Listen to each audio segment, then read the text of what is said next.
One has to ask, where the fuck was Mickey? This shit ain't Disney. That's right. And I was correct. Spider-Man was in that arc. He was, yeah. He was. They wanted to shake his hand.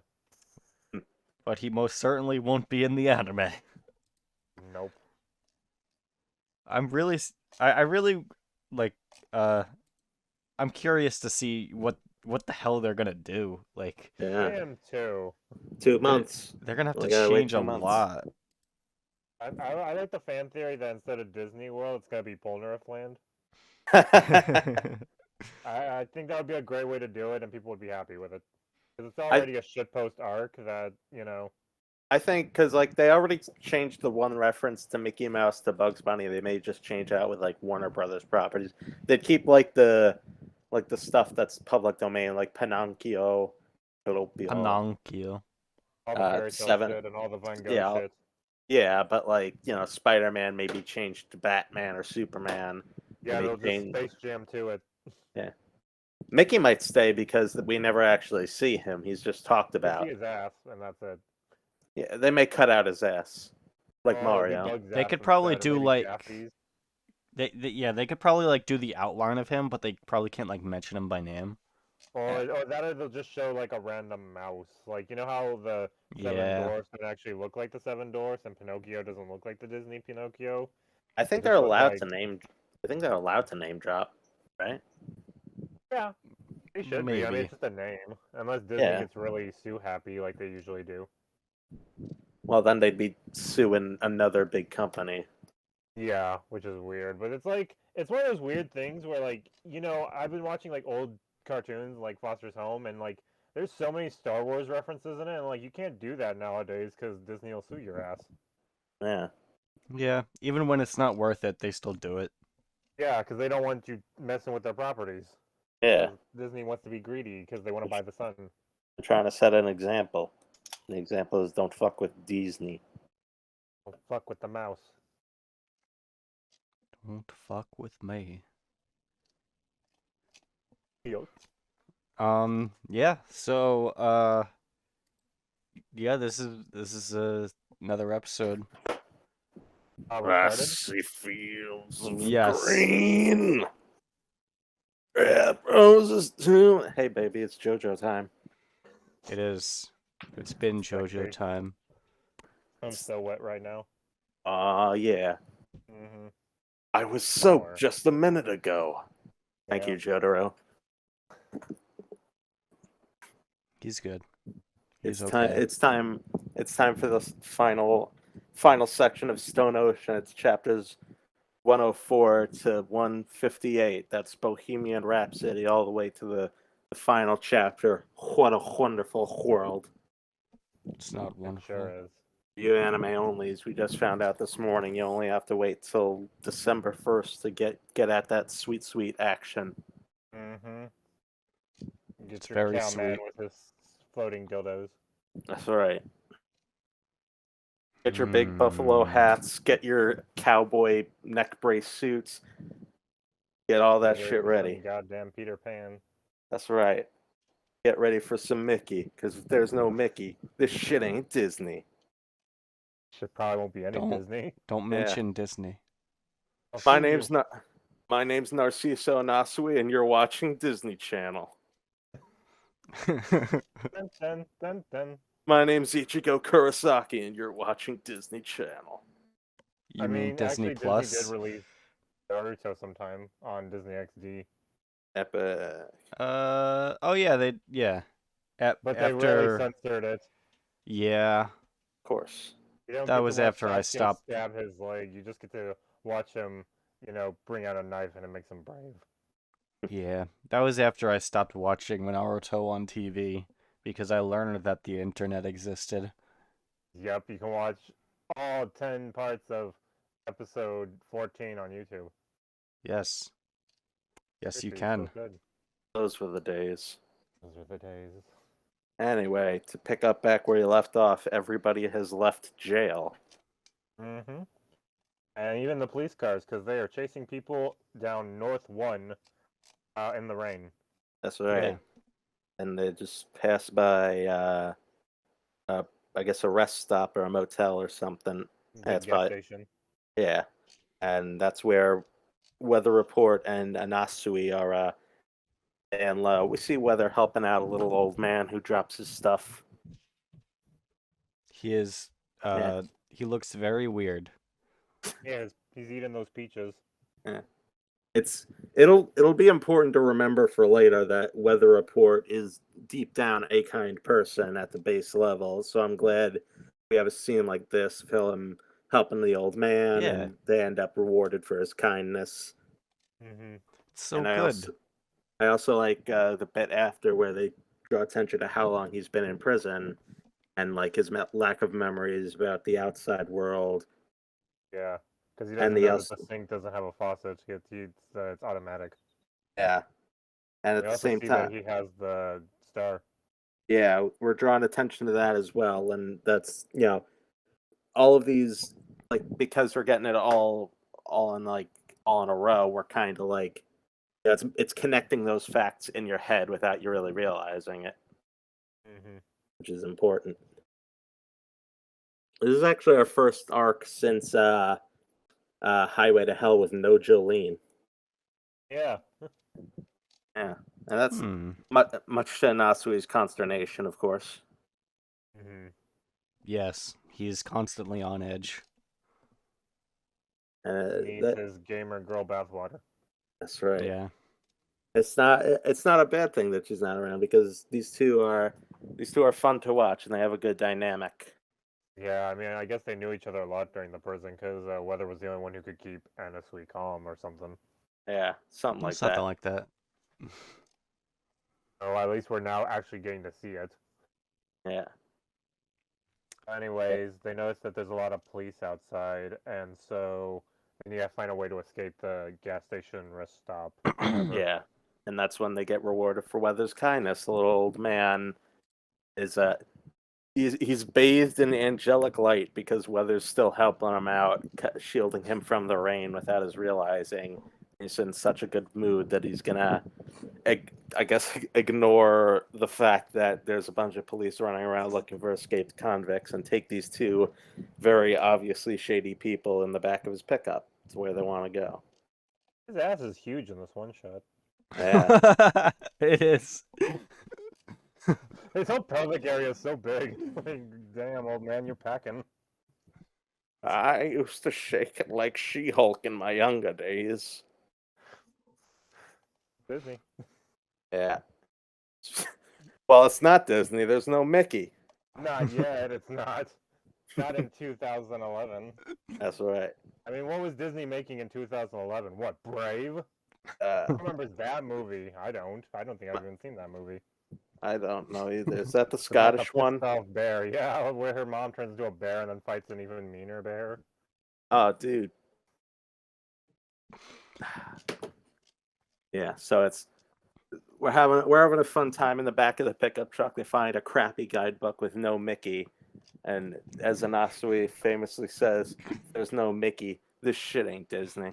My Yeah, favorite that's part here, like it's not even that line. It's just like everything leading up to it, where he's like reading it, and there's no Mickey and no Disney characters, and he's just like he really just wants to see the Disney characters. Like He it really Yeah. does. it's So angry. it's like None of the characters. he's been None waiting of like the entire like time he's been in prison. He's been waiting to get out just so he could see Disney characters. I want to see Disney characters. God damn it! Where the He's fuck just is like Mickey? so genuinely angry Yeah. that there's no so Disney mad. characters. Maybe this idiot can't get permission to put the character to the guidebook. Yeah. Ah. Man, if he was watching the anime, he'd be really disappointed. That's right. Probably. Yeah. There's no Mickey. If he was watching the anime of this, he would be disappointed because he's like, why aren't I already having sex with Jolene? This is so unrealistic. Yeah. This is not factual at all. Yes. So, he yeah. stops his little tantrum, so because he knows there's a little twerking boy. Ran on board. Yeah, inside behind one of these random crates the old man has. Yeah, and then he grabs Pinocchio. Yeah, Diver Down grabs Pinocchio. Pinocchio is like a little gremlin. Looks He's like a little Mickey. crackhead. He's got a cute little hat though. A little birthday hat. He does. I love all the fucked up designs of like folk characters in this arc. It's very Araki. Mm-hmm. Yeah. Because this is what everybody has in their mind when they think of a fairy tale creature. Yeah. I mean, if you're Guillermo del Toro, maybe. Probably. Yeah, and we know it's Pinocchio because the panels draw attention to a guidebook with a blank silhouette of Pinocchio that matches this. And then when Anasui says like, "Are there more of you on this truck?" He says, "I'm alone," and he's lying. So his nose grows, and it smashes Anasui in the face. Yeah. And you get a good panel of Weather just looking at him like, what the hell? Yeah. Is this normal? Is this normal on the outside? Hmm. One funny thing to note is that like Weather Report has no fucking clue what the fuck is going on this whole time because he doesn't know any of these fairy tale creatures or anything. God, I wish that was me. Ignorance is bliss. Yeah. I mean, have you seen the new Pinocchio movie? No. It I sucks. haven't either, but I see a lot of recommendations on videos of why it sucks, so I trust that. That's nice. But anyways, Pinocchio's not alone. He has a little bitty apple. Yeah. Biting it. And then it starts running away. Mm-hmm. And then all of the dwarves show up, and they all look like little potato-headed freaks. Yeah. And Snow White's in one of the crates. Don't call them freaks. Oh yeah, I forgot she just flops out of a Yeah. crate. So did I. There's like no room for her either in the crate. Like she's just Yeah. full out laying down, but like it's a tiny She was crate. probably just like scrunched up in there until right now. Yeah. Hold on, I want to say something. That's that. Say No. Dead broad, out the tailgate. it. Shrek! We start Yeah. hearing Smash Mouth. And then I saw her face. Dude, why they should have Shrek in the anime version? Why doesn't Good. Anasui Shrek is start? a JoJo character, so Why doesn't make Anasui cartoons come to start? life. Anasui should identify more with Shrek. He doesn't like himself either, and he thinks he's unworthy of a princess. No, they can't do that because Shrek is the JoJo of Part 9. That's right. Yeah. Probably, yeah. Shre- JoJo. Yeah. Shrek star. And his Yes. stands Smash Mouth. Yep. It's a branch family of the Joe Stars, the All Stars. Yeah. Yeah. And so their guys, star tattoos are green. That's right. So I think this is when the Wait, guys did I say start to pick. tattoo? This is when the guys start like picking up on what's going on because they overhear a radio announcement saying Mickey Mouse has disappeared, and we have yet to discover his whereabouts. They just like Yeah. announced that on the radio. Yeah, paintings and prints of him have all faded, and similar reports have been happening of Pinocchio and Snow White and all that stuff. And Yeah. And he sees that Weather's eating the apple. yeah, Which makes Anasui panic because he knows Good what's call. up with that, the Weather doesn't. and this is one of my favorite panels of Pinocchio asking Weather Report. He said, "Are you? Who are you a fan of? Is it me?" And Weather's like, "I'm sorry, I don't know you. Now go away before I kick the shit out of you." That's Or me just- whenever somebody tries to talk to me in public. Yeah, that's he's not. He doesn't look angry. He even says, "I'm sorry," but he just switches geared immediately into "Go away before I beat the fuck out of you." Yeah, exactly.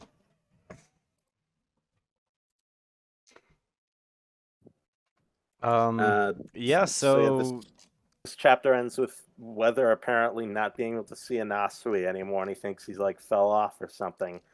And then Anasui looks over the side and he sees himself under like under the Under the truck. fender. Yeah, under the truck being dragged along. This Which is is like- okay. Yeah. Nothing to worry Here's about. Here's the thing: the idea of separating souls from bodies makes me think back to Requiem. We haven't really seen a stand operate at this level since something like Chariot Requiem, and that was just the Coliseum. This is like Yeah. a worldwide Well, stand attack. Well, no, what That's- wasn't Silver Chariot Requiem like literally across the entire world? No, it was just No, Rome. it's just in Rome. Oh, I thought Just it was. happened wherever he walked. Either way, it's Yeah. still like this gave me like huge vibes of that Yeah. because That's it's like like- such a wide range thing that's like affecting everybody, including non-stan users. Yeah. Mhm. It's what was I gonna say? Oh yeah, it's the kind of I wanted to talk about the soul separating thing because I think that's kind of like an unnecessary bit to this arc. I feel like things might have been a bit like Yeah. more easy to Honest- easy to follow if instead of like souls being separated from bodies and then we have to worry about like we are following an Asui but he's also trying to track down his body, stuff like that. It would have been more easy to understand if it was just like Mhm. okay, Anasui is now being affected, so Anasui is just being affected, and he starts like turning into the wolf from the Wolf, story or something, instead of worrying about like, oh, he's turning into a wolf, but there's also his body over there, and the Weather's over there, but Weather's soul is over that way, and stuff like that. Yeah, it's actually Yeah. something I forget happens each reading until it Yeah. happens. I'm like, well, oh yeah, this is a thing, isn't it? I always Yeah. forget about it. Yeah, it seems kind of like disconnected and like it doesn't really it just adds extra stuff to keep track of. Really, yeah. But it does It's does kinda- kind of like conceptually make sense because it's the way I see it, it's kind of like uh it's like separating like yourself from like people's perception of you, which is kind of like what the whole fairy tale thing For what you want to be, coming yeah. Right. because it's all like the characters that come to you are the ones that you like relate to or Mhm. see yourself as. So essentially, who you can. So yeah, so I guess that does make sense. It kind of 'Cause, makes you're sense, leaving but behind your physical body. yeah. I But can see again, the- it's just kind of extra tagged You can on see- stuff. you can see the reasoning, but the reasoning doesn't necessarily make it, a good thing. It only really makes sense with the cashier who becomes Snow White's prince. I don't think that's really related to this though, is it? Yeah, That's He's like a leaving different thing. behind his life as a cashier so he can go and live happily ever after. That's essentially what he says at the end. Well, yeah, the idea of the soul and the body being separated makes sense for the story. It's just that it makes the story more complicated, and I don't really think that. I don't think that aspect to the arc is Really, important enough. I don't to, think it adds that much. Yeah, Yeah. it doesn't. Yeah, keeping track of what's going on is more important than just an Mhm. aspect. Yeah. But Yeah. jumping off of what you're saying, I also had a note about it's interesting. It's an interesting idea that Bohemian Rhapsody starts affecting people when they're presented with an opportunity like to live out their own fantasies from childhood, and Uh-huh. it fits the user too. Because Yeah. the user, as we find out, is Ngalo, who's like he's kind of the flattest of the three sons of Dio. His only real major like standout trait is that he's a drug addict, and it kind of lines up with him. He uses drugs to escape reality, just like all these people are doing. And he also lost his chance by throwing his life away. Yeah. Mm. So yeah. Anyways, the car crashes. Yeah, the car crashes because the old man's body and soul separate, and he starts like having fun with the dwarves and stuff like that. So the car ends up crashing. But Weather Report makes an airbag out of air, so Yeah. Well, it's all good. It's all good in the hood. and yeah, you get to see a little shot of Astro Boy, Optimus Prime, or not. It's not Optimus Prime. It's someone else. I think Two other it's Yeah. robots. I thought They're it was Jap- Optimus Prime at first, but yeah, they're it's all yeah, they're Japanese, they say. Oh, it says it right here. It's yeah. Mazinger Z, Astro Boy, and Guy, Tetsujin number 28, Gigantor. yeah. I'm Yeah. guessing in the parentheses is like the I think it's a localized translator name. notes. It's like a localized name, I think, because Astro Boy isn't the actual name of Mighty Atom. Right. That's just like the localized name. Yeah. Yeah. So yeah, they final. Well, I say they start figuring things out, but it still takes a while. But we, the audience, have basically figured out what's going on here by the time Pinocchio starts saying stuff like, you can become a hero in the fantasy world like that guy too. You liked me as a kid, right? Your soul's separated because you wanted to live freely and live the kind of fantasy you had. Yeah. Yeah. And then Diver Down mangles him. Yeah.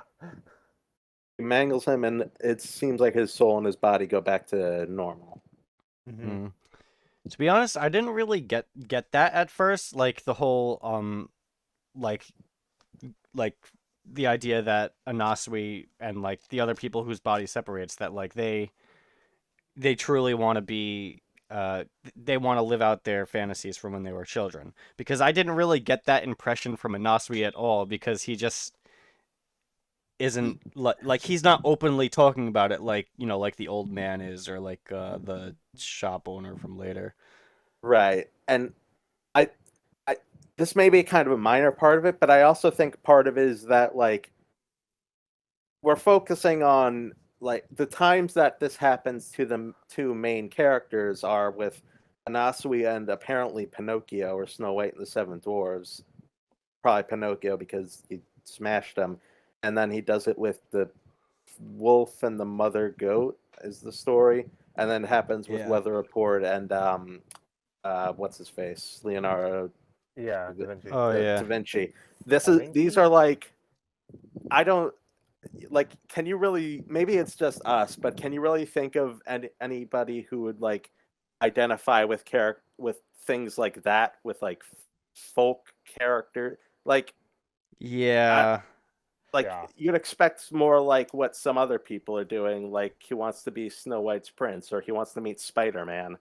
But Yeah. this is like do you get the impression that Anasui wants to be the wolf from the folktale, or I don't know, Pinocchio from the story?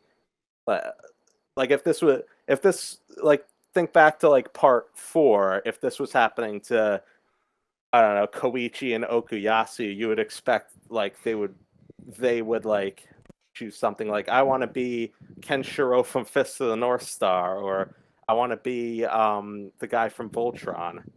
I mean, But here, to be fair, Anasui definitely wants to be a wolf because he wants to eat out Jolene, but that's besides the point. Anasui the furry. You're right. Yeah. Just like the old man. That's right. He wants to get his tongue all up in there. That's right. He wants Yeah. to be Ben Wolf from Ben 10. That's his truest fantasy. Yeah, that's it. Yep. He wants to be treated like a dog by his future wife. Mm. Chewing ice.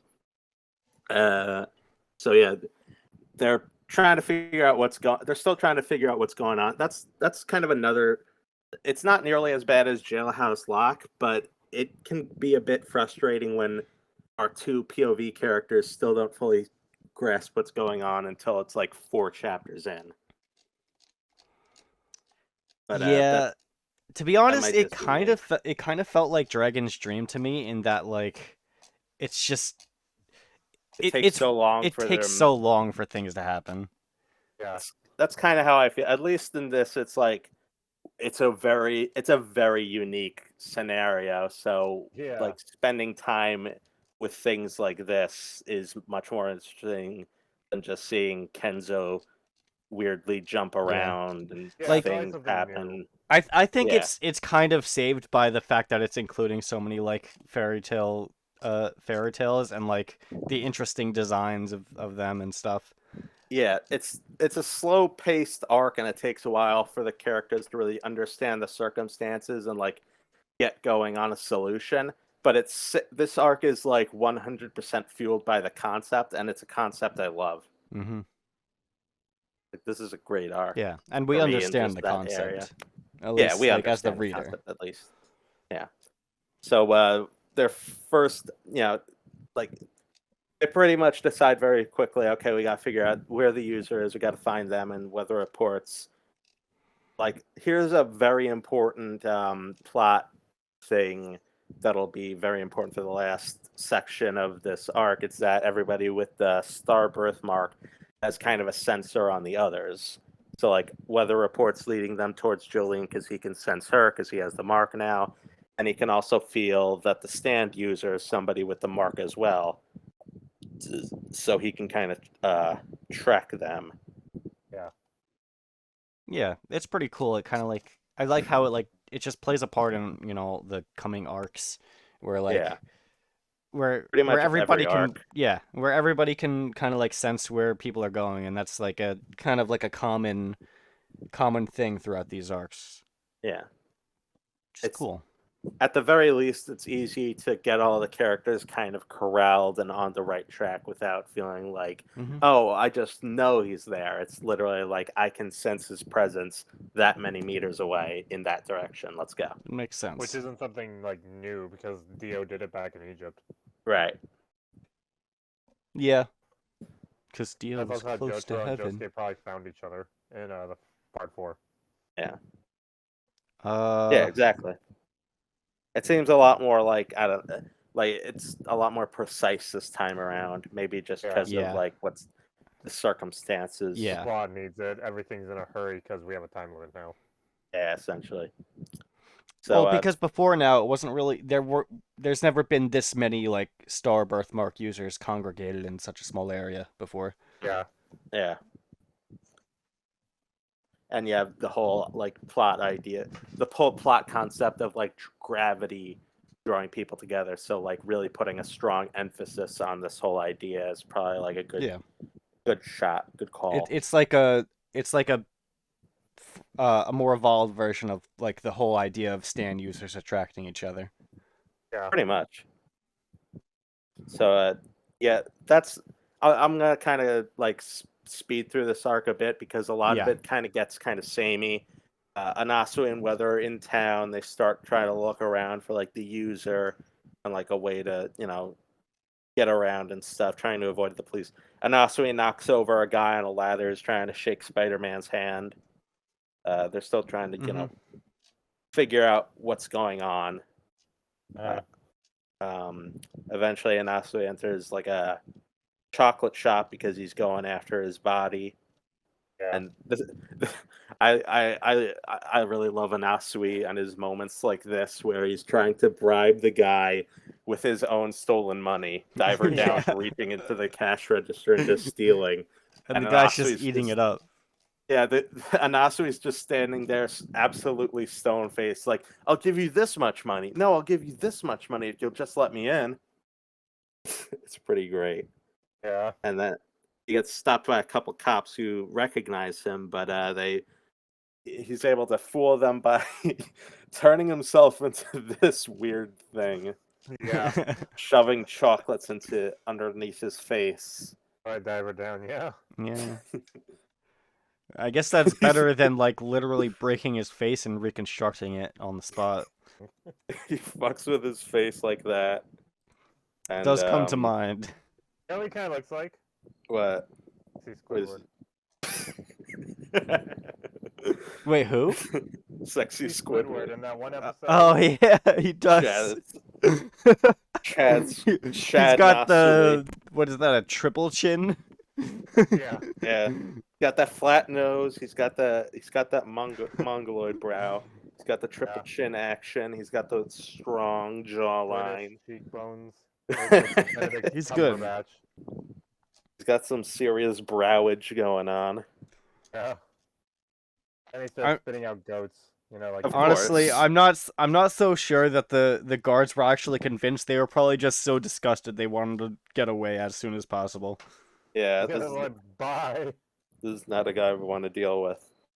But yeah, Yeah. Anasus randomly leaks baby goats out of his mouth as he's running after his body, and he finds a little grandfather clock, and And I think he thinks he says, "Is that you? Are you in there?" Is he? I think he's talking to his body. Yeah, he's talking to his body. He's wondering, why would I Yeah. be in there? This is it's just such a weird arc. The concept really does save it because it's just so much weird, kind of pointless Yeah. shit going on. yeah, he beats up the clock, and out comes Mama Goat. Yeah, Well, it's no, it's a baby baby goat. goat. Oh Yeah, yeah, it's not Mama Goat yet. Oh, why'd you eat my brothers? He's so freaky looking. Yeah, love Yeah. not bad. The weird thing is, I have no idea what the hell this like fairy Yeah. tale is. Yeah, I've I never actually heard looked this it one. up, and it's essentially just like, what's it called? Little Red Red Riding Riding Hood or the Three Pigs, where the wolf just comes along and is like, "Hey guys, let me in," and then the sheep are like, "No, mom told us not to." He's like, "Well, gee, I know your mom, and she said it's okay." And they're like, "Well, if you say it's okay, we'll do it." So then he Oh, that does eats kind of them. sound familiar. Then the It's- mom comes while he's sleeping and cuts his stomach open, takes out the babies, puts rocks in there, and then sews them back up. And then the wolf's like, "Oh no, I got rocks in my tummy," and then dies. As one It was does. this really weird rhyme that Now that I can't think remember about off it, the top yeah, of my head. I do I'll send remember it that. later. But It's still, it's in the general genre of fairy tale where the wolf is the bad guy and it's Yeah. a predator analogy, and that fits Anasui very well. Yeah. I can see why he's identifying with this. That and that he's probably a furry. His Probably. persona is probably a wolf. Yeah. I mean, you can't wear that much fishnets and not be a furry. He's so right. What is weird though is that like He's got a hat with horns. it does seem like that is true. It does seem like this is just kind of like a it's not as well known of a fairy tale compared to like all the other ones that we've seen so far. Yeah. So Yeah. that is I would interesting. I would say it could have been better if he just went with Little Red Riding Hood, but the old guy turned into the Yeah, wolf from Little whi- Red Riding which- Hood earlier. Yeah, that was weird It's because weird, now too. there's two wolves. Yeah, that is Yeah. odd. But we also coulda- saw Little Red Riding Hood on the bus with Weather. Oh, did he? Did we? Yeah. Where in that scene where his body and his soul are being separated on the bus, he's like, "No, come Oh, back!" that makes You can sense. see Weather sitting there, and then across from him on the Oh, other yeah. seat is Little Red Riding Hood. Yeah, I remember seeing that. Oh, yeah, you're right. Cause I was thinking the That whole makes sense. time, like when the I guy never transformed even into saw the wolf, that. I was like, "Where's Little Red Riding Hood?" And then I looked back and I saw it, and then I forgot about it. Not really a hood though. She's None wearing of like us. a little. She's wearing like a little babushka. She's good. Not a hood. If there's no hood, this shit ain't Ruby. Yeah. Yeah. So yeah, Anyways, Anasui literally starts turning into a wolf. He's going full persona. And that's where we leave him off as we catch up with Weather, meeting up with apparently his idol, Van Gogh. Apparently. actually, before Yeah. that, did you notice that the Snow White changed? Snow White Oh, that's yeah. running off with the Chocolate Man is Yeah. a different lady. Chocolate Man. Yeah, the Chocolate Man just accepted it. He became Snow White's prince, and And he's he's just like, "Bye, yeah. go get married." They're good. He asked Anasui like, "Did you find your story yet?" Like he's just a lot of people are just seem to be accepting this. Well, Yeah. but yeah, we catch up with Weather. A more of his like not angry, just disappointed kind of tact as Van Gogh asks him something and he just walks by with that Chad stride like ask someone else. But Van Gogh knows him and he starts like talking to him like, "You know me, yeah? Come on, you like me, right?" Yeah. And we Then go. yeah. And after that we get what we'll get more of in the final arc, which is like cutaways to different parts of the world, like through news cycles and stuff. Talking about like, oh, the Venus is now walking around in Venice, Italy. We're seeing a lot like art and not just fictional characters, but like art and stuff. Uh, I think that some of the like fictional characters have killed people. Yeah. No here's problems here. here's something that like I've always kind of like questioned because weather reports, he's talking to Van Gogh, and he's realizing like this is happening everywhere. He says like Jolene must be getting attacked by some character as well right now. We never learn if that's true or not. Yeah. Yeah, that is weird. He Because even I mentioned like, damn, I can't believe but the Frankenstein came after me like that. It's such a like for all the talk, mm-hmm. as I mentioned a few times, for all the talk about if Jolene's being attacked or not, where she could be, we never get an interlude with her, or even the implication that she was affected outside of here, Yeah, which is because it's kind of disappointing. I would have loved to known what stories or work affected her, Emporio, and Hermes. Yeah. right now they would be on their way to Orlando. It would be Yeah, after the Yeah, to Romero's house. they probably yeah. wouldn't. They probably wouldn't have been affected because they probably would have been on the helicopter, right? Yeah. No, I'm. Wouldn't this be after the helicopter stuff? Yeah, this is before the helicopter, I think. No, Is because it? Or like the same time as the helicopter. when we cut back to When we cut back to Jolene, Jolene, it says that it was 8 hours before, right? yeah.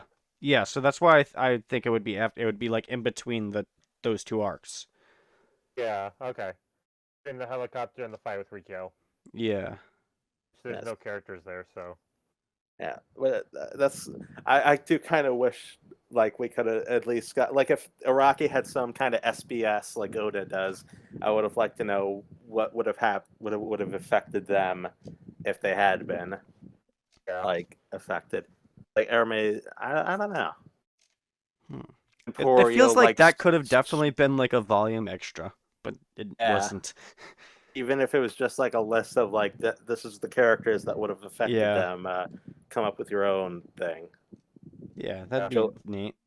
Jolene liked Cinderella, so she got attacked by a horrifying mutant Cinderella. Like the pumpkin carriage. Yeah, the Great pumpkin godmother. carriage smacked into the helicopter and crashed, killing them all. End of part Actually, 6. no, it's Joseph as the pumpkin carriage. Since he crashes planes. No plane crash can kill Joseph Joestar. Return, Damn. Jolene, come on. Grandpa, you drunk. Damn, it's a really good thing Joseph wasn't here because he would have crashed that helicopter before they even they even got attacked by the rods. Yeah. Yeah, so yeah, the story basically just keeps going as like Anasui trying to avoid the mother goat. Weird shit keeps happening. It folds into like origami or something at one point. It keeps trying to stab him with scissors. He has a really cool usage of Diver Down where he closes like a metal door and uses Diver Down to fuse it to the wall. That was cool. But then it opens like paper because he's living out a story, I guess. Yeah. It's a very cool little section. It's like that stand. You know the one. Heaven's Door. Yeah. Heaven's Door, yeah. One of those stands. It's Yeah. heaven. So yeah, we're kind of moving into the end game of the arc, where Weather's getting affected more and more, and because he's Van Gogh, his ear falls off, and he ends up shooting himself in the head. As Van Gogh points out, it took 2 shots, didn't die in the first shot.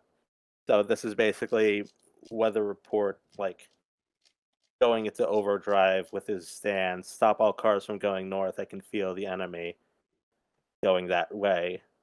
But doesn't work because, as he will soon figure out, actually we first got a pretty long interlude with Anasui escaping the goat again. But once again, Catches up and starts putting rocks in his belly. pretty much, yeah. And that's when Weather Report finally starts figuring out that the user, who we now see as Ngalo, is on a plane. Yep. He's not. they can't really catch up to him now at this point because he's going too fast. Suddenly heading south in the sky, and he's going too fast for him to catch up. And we get our only real scene of like characterization for Ngalo, and like each of Dio's sons kind of gets different traits of his, and Ngalo gets all of his worst ones. General unpleasantness. He's a sociopath. He's got addictive tendencies, a lot of rage against the world and blaming it for his lot in life.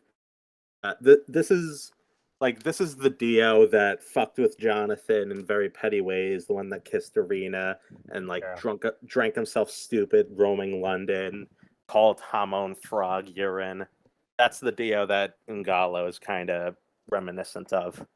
Mm-hmm. Mm-hmm. So now we're moving into the actual solution to the arc, and I get why some people may not like it. I love it. No, I This think is it's good. This is just fantastic. Before that, though, there's a panel I really like, and that's the where Anasui and Weather run into each other, and they're both on the ground dying. I really like this panel.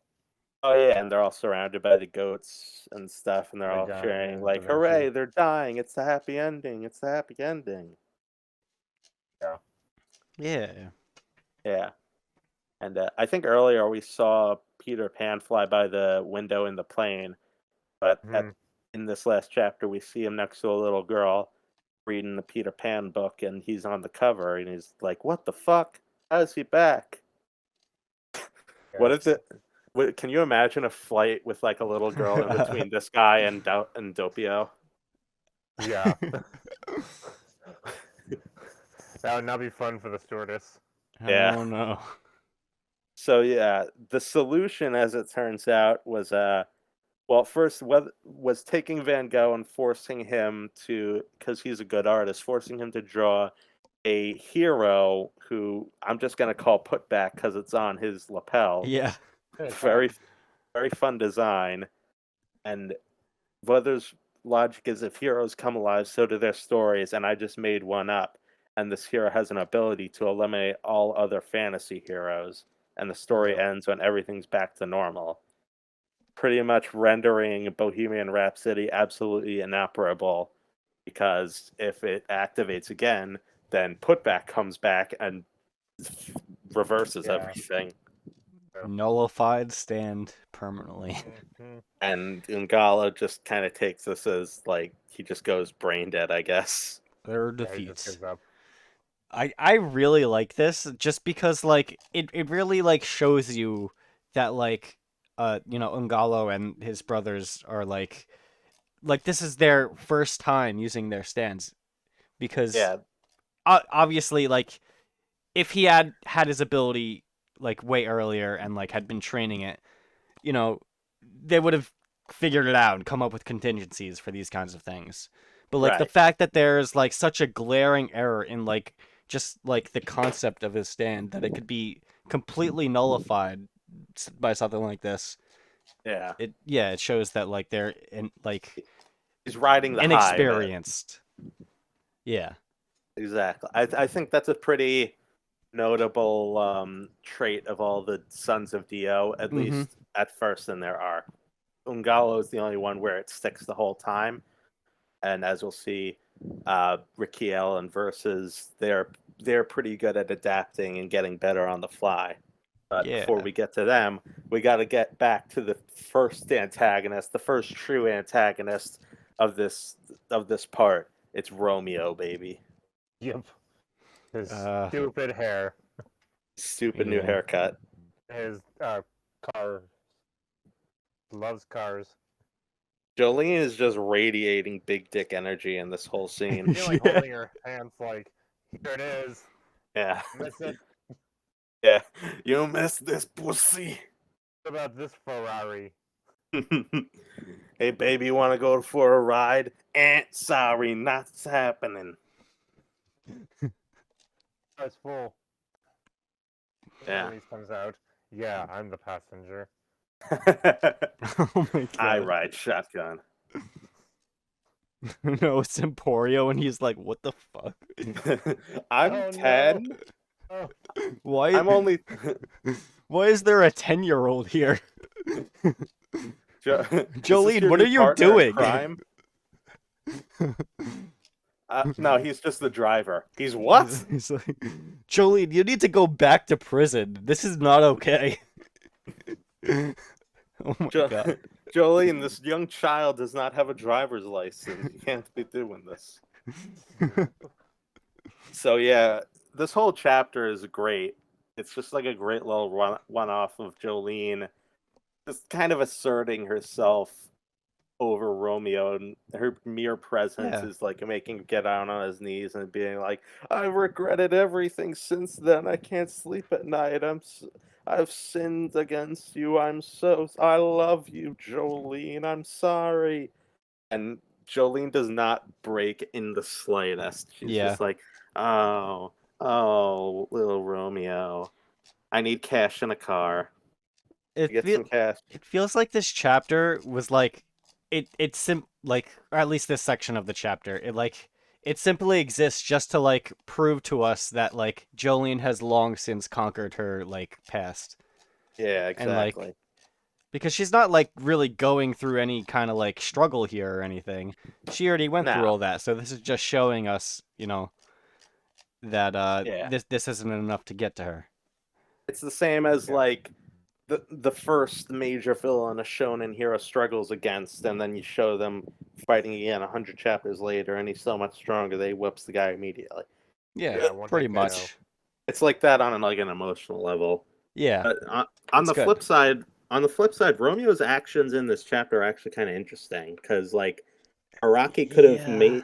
just made him like a complete total backstabber, but here at the end he actually helps Jolene. He calls the police, and she and Hermes have like a contingency plan. They have a sticker on his tongue, and like pull it off, it'll go flying back and it'll hurt his tongue. Then he can't spill the beans about like where they just were. But they give him a sec, and he says like, she was going to Mexico. She asked for money, but I refused. Hmm. Uh, so like yeah, he actually helps her in the end. You Like know, doesn't this actually this kind of like serves as like proof that like Poochie was wrong all along, and that like not everybody is like a complete sack of shit, and Yeah. yeah, there are redeeming qualities to people and the way the world is. yeah. Mhm. So he does help. At the same time, though, I don't know if all the things he says before about like I've regretted it every single day since then. I still am in love with you. I don't know if that's all legit or if it's just like a gut reaction to being confronted by his possibly dangerous ex who just broke out of prison. I think it was, but then like ultimately, like given like he was Yeah, given the chance to completely just rat her out, and so like yeah, Yeah, but he didn't take it. yeah, yeah. I think that's how I read it too. Like that was just kind of like a gut reaction to seeing her, probably just trying to save his yeah. ass. But his But he true feelings does, were a little bit more muted, but still yeah, he does. positive. I'm sure he does somewhere deep down feel kind of bad for it, Yeah. and like knows he kind of fucked her over and does want to help her in some small way. And Yeah. that's interesting. There's a lot to read into it here, Mm-hmm. but they still pull off the sticker and fuck with him a bit, Yeah. You deserved just it. for the hell of it. And they get a helicopter. Yeah, they get a funny little helicopter. We're finally getting into some of the vehicle shenanigans that we had so much of in part 5. Yeah. Yeah. And then we get sperms. Oh, yeah. The It's sperms that would one day become the spawns of Dio. Yep. And now strange. it's time for us to learn about Rakeel, and Mhm. he's an interesting character. He really does hook me from the get go. Yeah. He's very much a Pesci 2.0 in my eyes. That same Mhm. kind of like Yeah. anxious Pesci without minion. a prosciutto. Well, Be more of a mess. he does have a prosciutto in that like Poochie is kind of that here at the start, and the thought of Dio kind of acts that way, but like once we get to the actual fight, he's flying solo. Hmm. Yeah, and like he's got like they're both like the same kind of like anxious minion looking to another for assurance, but like Rikiel, his anxiety and the symptoms of it, while comical, feel less like stereotypical doofy minion behavior and more more realistic in how it portrays like his panic attacks. Yeah. The way like you see the way he leans on Poochie in the first scene for support, it feels real. And the way Poochie presents to him like the idea of Dio as an anchor to calm him down is sort of like people finding like solace in God instead of saying like think of God and how much he loves you. He's like think of Dio and how much like courage and strength he passed on to you. Yeah. Yeah. Damn. Rick Keel, I love the kid, even though he's wearing a sleeveless cow print unitard and neck brace and has are these dreadlocks? I I He's think got little like plugs Yeah, on his I don't scalp. know. It's I kind of gotta like that, I guess, but not really.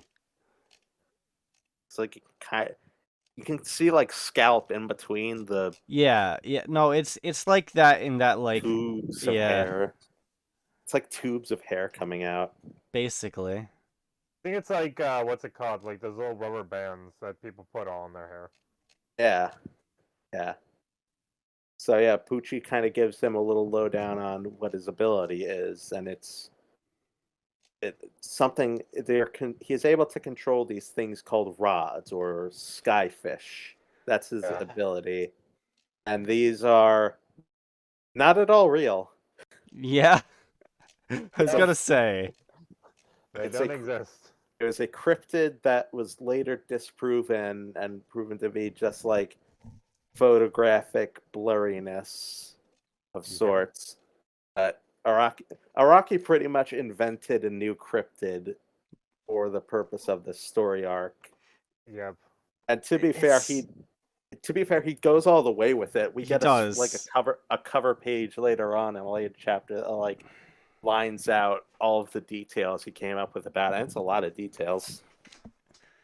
Yeah, it is. Yeah, I feel really strangely about these things because like it didn't need to be like an actual creature that Rikiel controls. It could have just been like the rods are his stand Yeah, they're because like then part of like the little cricket thing on his arm creates it. yeah, Yeah, but I guess. it's just No, they're just an actual like monster that exists, yeah and the only way to really get Yeah. them is these things. yeah, and Sky high. it's weird that like his stand is just controlling an entire species of creature, like every I mean single that one.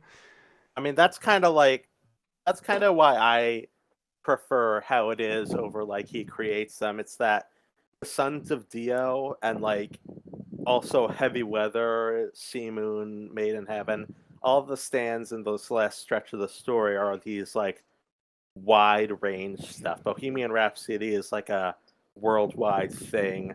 This thing is calling upon like cryptids from like anywhere in the world. Yeah, I guess that makes Underworld is sense. calling up like a lot of memories that seems to stretch over the entire state of Florida, but like infinite amount of memories, I would assume.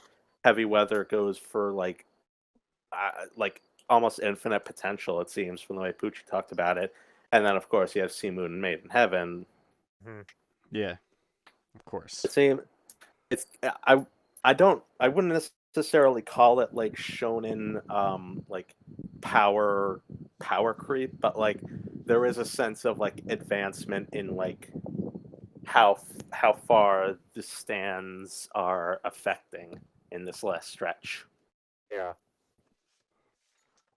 That makes sense. I didn't think of it that way. Hmm.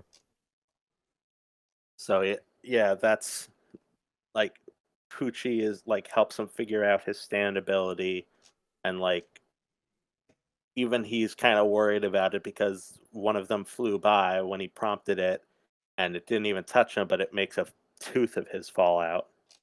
Yeah. Also names the ability. He says, "Your power." I'll name it Sky High.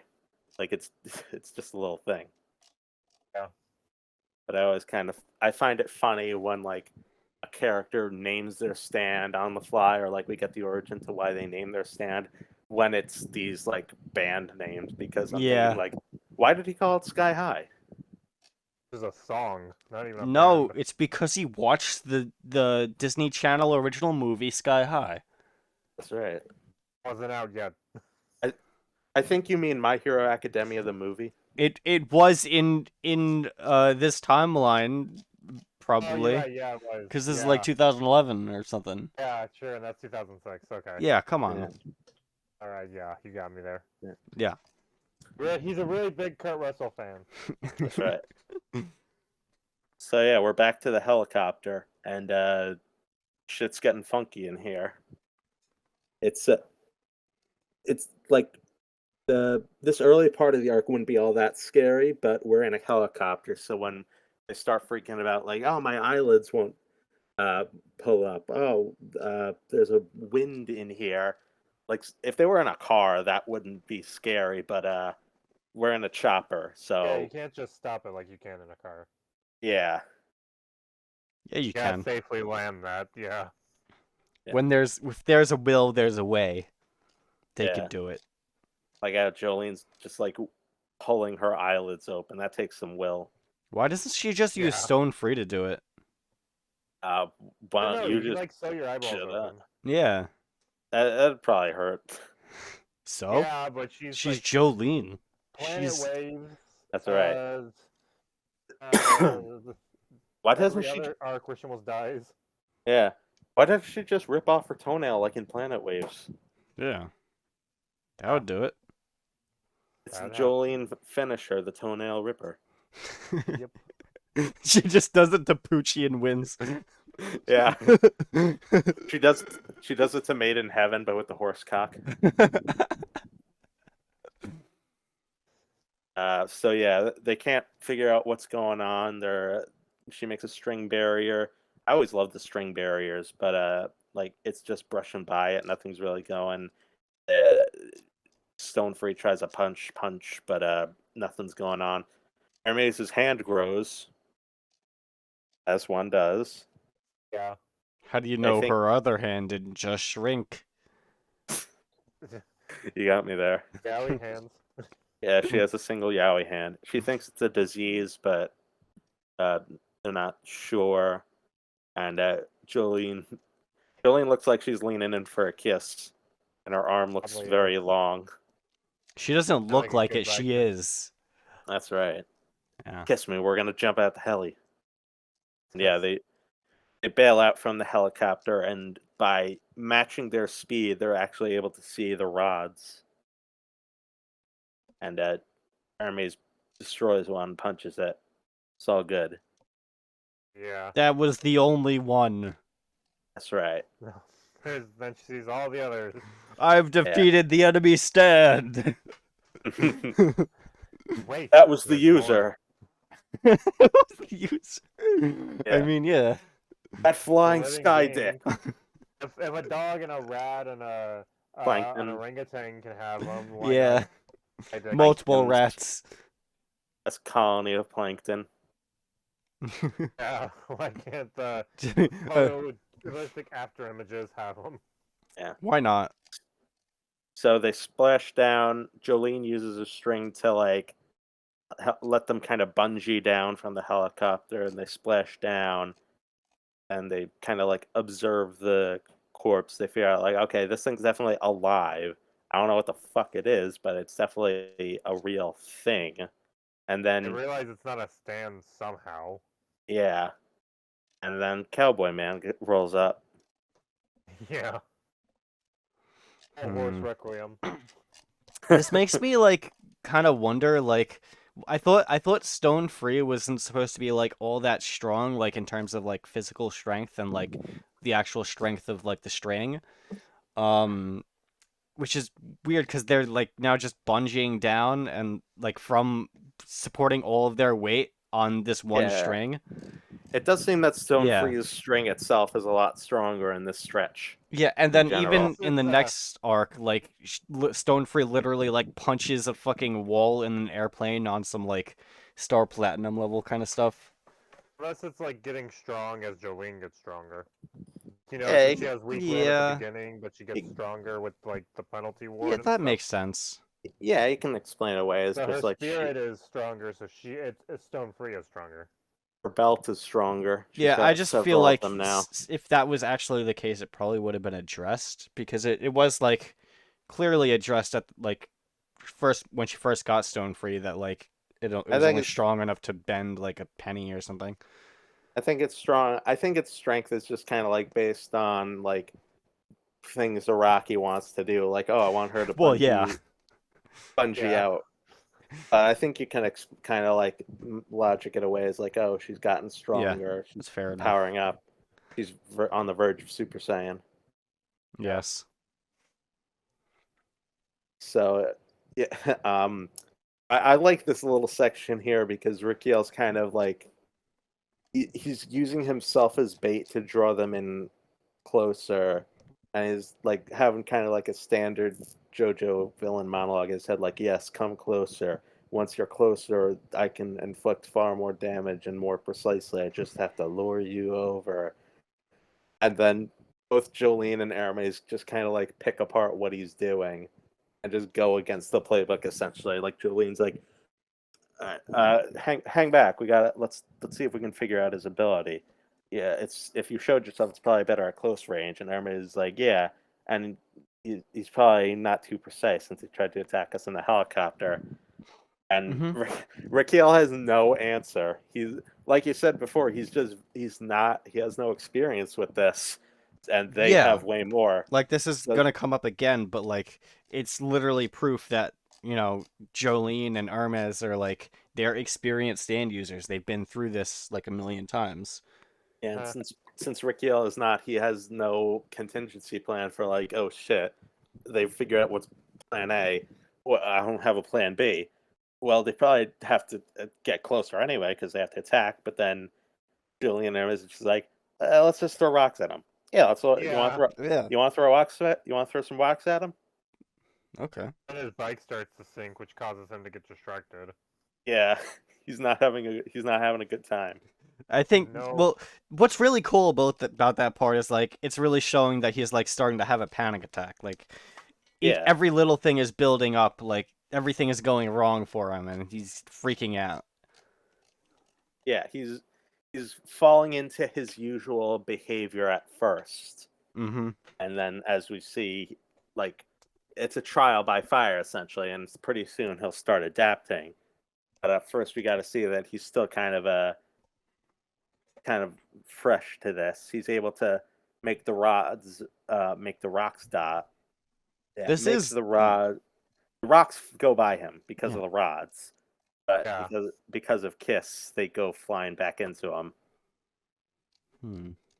They Yeah, hit like his you head said on it. earlier, this is like literally what happened with Pesce, where like he like slowly grew as a stand user and gained his confidence and stuff. Yeah, he's sort of like a Pesci 2.0 in my eyes. He's a lot more realistic in the anxiety. It's a lot shorter of an arc, and he doesn't feel as cartoonish. Cow suit aside, Yeah.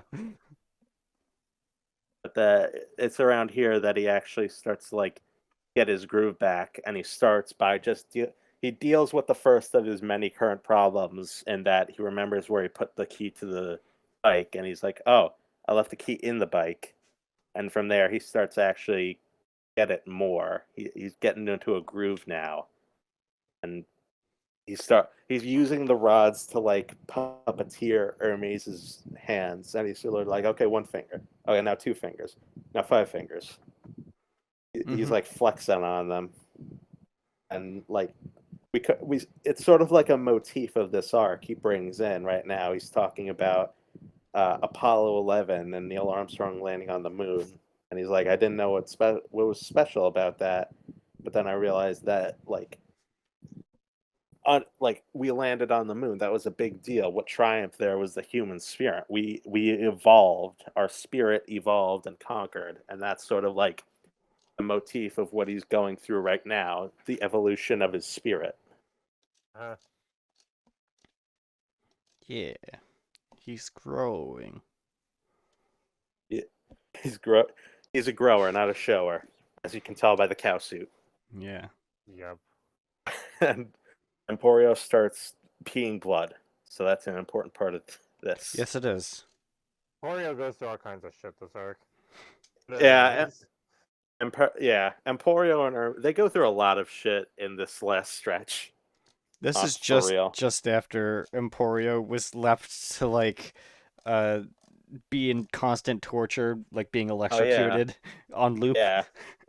And also he had to fly the helicopter. He's the driver. Yeah.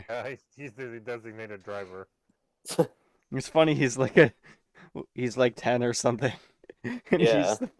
he's flying a helicopter, and like Jolene or like and Hermes are just like acting like it's completely natural, like, oh yeah, who's just gonna chilling. fly? Obviously Emporio. Yeah. What, you think Hey, I you could wanna fly a be helicopter? baseball? And then and then he's their driver once they get a car. Yeah. The only vehicle they have that he doesn't drive is the motorcycle, I think. I Mhm. think. He might have driven the motorcycle. Maybe at one point, yeah. Emporio, you take the handles, I'll push the pedals. You got this. The I need pedals. both hands free. I'm gonna shotgun a beer while we ride. She would, yeah. She would. So yeah, now that Gil's in his groove, the rods are just kind of fucking with them. He makes Jolene's foot bend backwards, pours peeing blood, as noted. That's important. Don't forget it. His liver's giving out. Yeah, pretty much. And oh yeah, he's also kind of puppeteering Hermes more. Like he's making her mouth open and close and making her say words. It's kind of funny just how like into it he's getting, like how confident he's become in He's such having a a short good time. It's like you said, his spirit is evolving, but the heroes are still, working on things. Emporio figures out it's body heat that's what's happening. He's stealing body heat when the rods fly by. They steal body heat, and a Oh, that lot. makes you pee blood, yeah. It makes you pee blood. It makes you vomit up cotton. It makes you get a frog neck of sorts. Yeah. That's what body heat does. You don't want to get cold or else that happens. And you have this amazing panel of Jolene in the water looking up at Raquel, just like with a holy glow around him, with the rods around him, in his fucking cow print suit. And then the next panel of him, he's looking like a fruit roll up. Wait, does this mean when His I legs. pee blood, it's a Jojo reference? That's right. When you get a frog neck, it's a JoJo reference. Go I to the can't hospital. believe it. Too much JoJo. You seen any plane crashes around here? Your dog Everyone's turning into died. snails. I just love the idea of like a person just walking around the world and looking at everything and being like, "Oh my god, everything is a JoJo reference," unironically. Your No. dog died? That's a JoJo reference. Ooh, too You soon, don't Michael. have Like my looking at the kid- world in awe, like, "Wow, I can't believe Araki predicted everything." It's like the people who say Simpsons predicted it. It's just Yeah. they do a JoJo lot of predicted shit. it. That's right. So yeah, they figure out it's body heat, and Emporio is saying like, Jolene, jump into the water, but she's gonna do the opposite in the whole elemental spectrum. She lights herself on fucking fire. Wheel of Fortune style, baby. It's just like part 1. Yeah. Wow. That's cool. JoJo, unless one of them ends up on fire. That's right. It happens. This whole last stretch is filled with like homages and callbacks to Yeah, previous parts. I feel like the whole part is, honestly. It Like, really is. yeah, I haven't The really. end of this Joestar legacy. Yeah. I don't know if I mentioned it in the last episode, but I was thinking like Jolene seems kind of like she has like the best of like every Joestar up to this point. It doesn't start that way, but she definitely grows into their shoes. Yeah.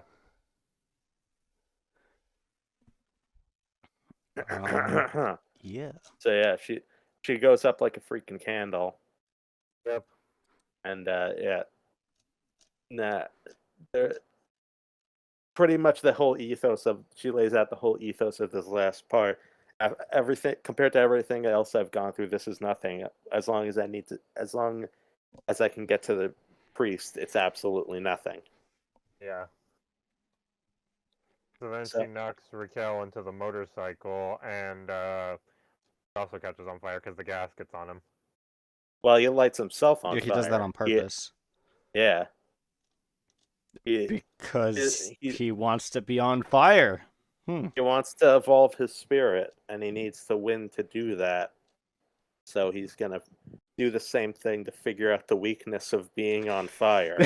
That's so Yeah. like stupid. That's I what need you.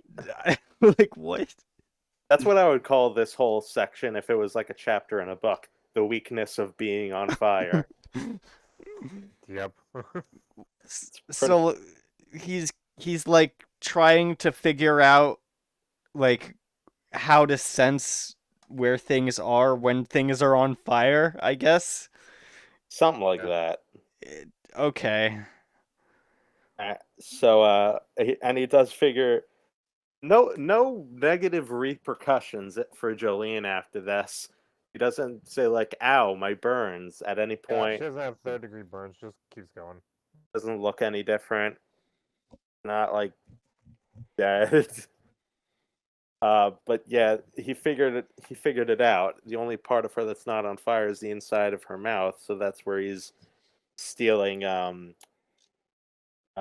body heat from, and it's messing with a gland that's like making her vision kind of like a bit behind. So it's hard for Yeah. her to follow him visually. Yeah. Yeah, and same. Yeah, like Jolene lighting herself on fire is an iconic moment and really cool.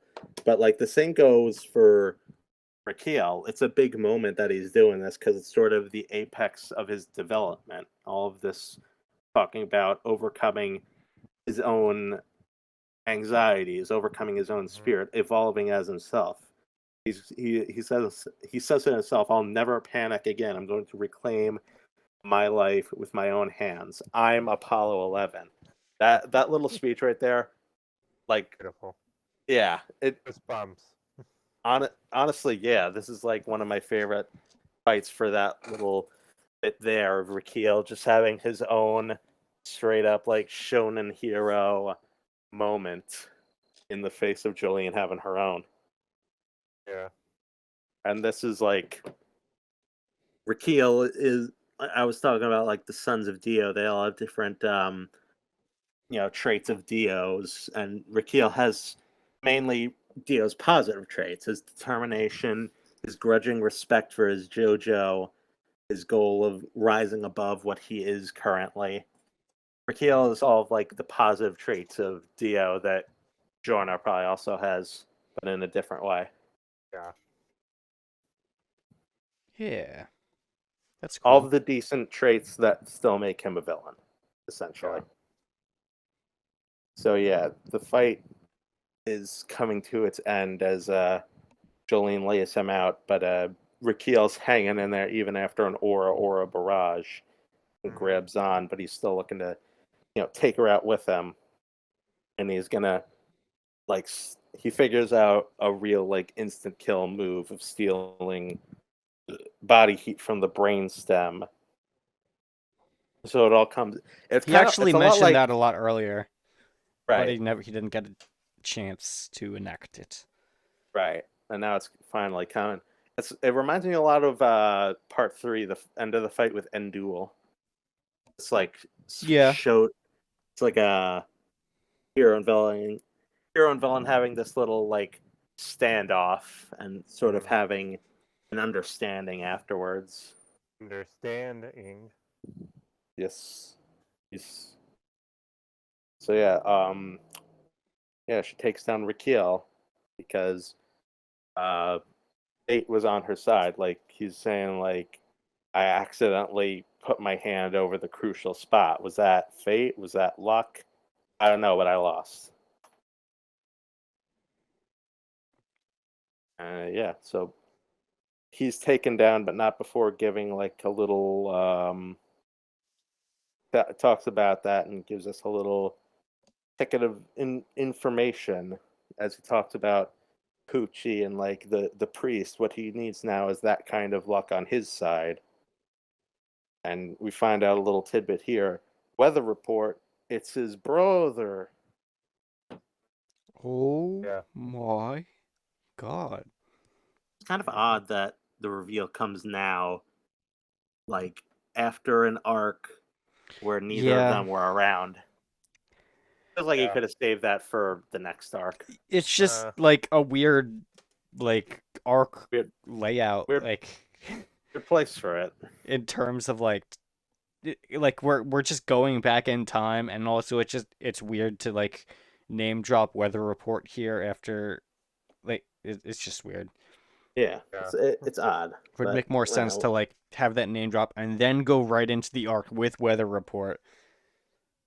Yeah. They should Yeah. have had viruses go first. But then again, there also would have been a lot more time in between like that and like actually the payoff to it and like him getting his memories back. Yeah. Essentially, yeah. So yeah, we're getting into there's a lot more left, but like there's only two real stretches left because Underworld and Heavy Weather they go right into each other, and then like Sea Moon and Maiden Heaven they flow right into each other. Yeah. So now the teams everybody's sort of starting to converge, but they're still not quite all together yet. But they're at a hospital where they feel Poochie and another guy in there. Oh, and there's Ambulance Goon. Yeah. And actually, we see that Emporio was riding on Hermes' back, so he wasn't driving the motorcycle. Can't believe this. Rocky, debunking it, Rocky forgot. Can't believe. And I get canceled by Harmon Beach. He was driving it in spirit. Yeah. He was telling her where to go. Yeah, he was Yeah. giving her pointers and stuff. He's like Yoda. He's like, here, do this, do this, do this, do this. Let me ride on your back. Taller than She's me. like, how do I turn right? And Emporio's like, you see, you turn your arm this way and your other arm that way, and then you go right. What She's about like- my other arm? Take off the sticker. And he's like, wow, I didn't know you had that in your pants, Hermes. Yeah. Hey, look, there's somebody named Mike in this arc. He's a Oh guy my who God. shot he's a guy who shot and killed his child. Yep. True to the real deal. I feel represented. For the proper Mike in the next part. Oh yeah. Yeah. Was there a Mike in the next part? Mike O. Mike, which one was The he? tubular bells Yeah. guy, you know, he works. Oh! Yeah, he shot and Yeah. killed his wife. Yeah. Balloonenstein, yes. Yeah, balloon guy. Yeah. Yeah. Yeah. So yeah, it's time to head into the hospital to face Poochie. Jolene and Hermes are going in. Jolene's so sweet with Emporio here. I love it. Yeah, big sis energy. It's so cute. She gives him a little kiss on the cheek. Aww. And he gives him a reversing. Oh shit. Watch it. This is bad. Reversing Yeah. ambulances are never good in They JoJo. learned their lesson. Yeah. Then we see Anasui and Weather are also at the hospital. Yeah, just out of sight. Damn you, ambulance. Yeah. And then we head inside to see Poochie hanging out with Versus. They're talking about having a little taste testing of food. Like, I'm Mm. allergic to shellfish, and I need you to see if this dish has it, even though there's clearly shrimp on the plate. Classic Araki moment. Yep. Yeah. This is our first time we actually see Versus like out of shadows and like The shirt. yeah. He's the most like he is like Dio in that. Up until now he's been shirtless and in the shadow. Hmm. But yeah, aside from that, there's a lot of reasons why Versus is the most like Dio, and that includes looks. He looks a lot like Dio. Yeah. Ipuchi also seems to give him a lot of very special attention, and we just have a fun little scene of them just hanging out as bros do, Hmm. They are getting, bros. getting very close to each other, and you can see the noses touching right there. Yeah. They've been together for a while now, haven't they? Yeah. Whole like 5 hours. Yeah. They could do a lot in 5 hours. Yeah. Like name True. a stand. Yeah. Yeah. After a movie. And yeah, we get this is such a cool little scene of the first like appearance of Underworld's power, where out of the little like fish cake that there's that caviar on top. What kind of hospital is this? What kind of hospital food are It's they the type getting? of one where Araki wants to go. It's the same world that has a prison that gives you hot dogs and pasta. But yeah, there's a hand coming out of the thing, and then it breaks Yeah. apart, and you can see a kid in there. It's a kid saying, "I was shot by my daddy." It's this, Yeah. and then a bullet gets fired out, and it hits the guy who was in the ambulance with the shot kid. So yeah, Yeah. there's something a bit weird going on here, baby. Karmic punishment. Essentially. So yeah, Jolene and Hermes are gonna head inside and investigate, and they find a big ass hole in the ground. Like you do. Typical hospital stuff. A typical hospital hole. It's right there next to the caviar. Yeah. I can hear people inside the hole. Yeah, Jolene can sense Poochie within the hole. Boon. That's right. And Jolene heads inside, connecting back with like a little string. Like if I say so, pull me up, Hermes. And, yeah, that's weird. Hermes says a few times like I'm not going down that hole, and then as soon as Jolene says she's gonna go in, she's like, I'm going too. Damn it. Very Yeah. very odd flip flop. I guess she wants to go with her bro. Yeah. Her bro. Yeah. And this is actually one of my favorite like page turn moments in part 6. Jolene in the hole finds a spoon, reaches down, grabs it, and then suddenly we realize Airplane. she's on a plane. Is that not just like a great what the fuck, how did this That happen is moment? great. I can't wait to see this get animated. I know. I'm very much looking forward to the last batch of episodes. Yeah. Especially this arc, because I think this arc's gonna be really fun animated. Oh yeah. This is one of my favorite arcs in part 6. Yeah, it's mine pretty good. too. So Money yeah, times. Money times. yeah. Oh yeah. I love For it. all your capitalist needs. It's just like my favorites. It's like my favorite sports newspaper. Sport. Yes. Yeah.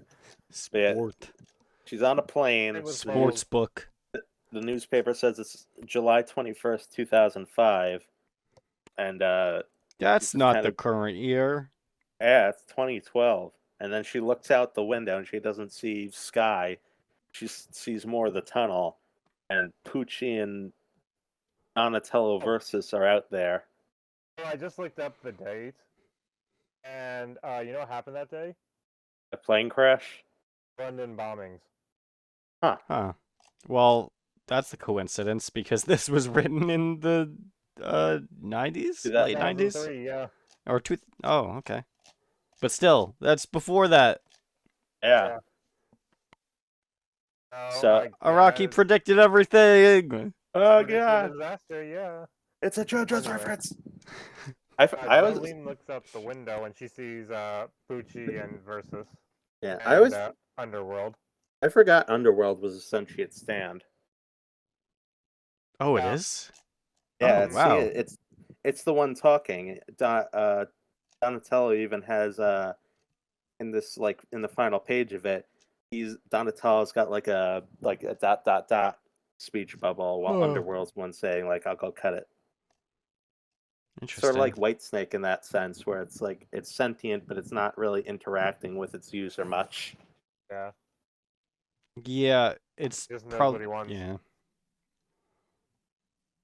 yeah. It's weird. So yeah, Like a Star Platinum that can talk.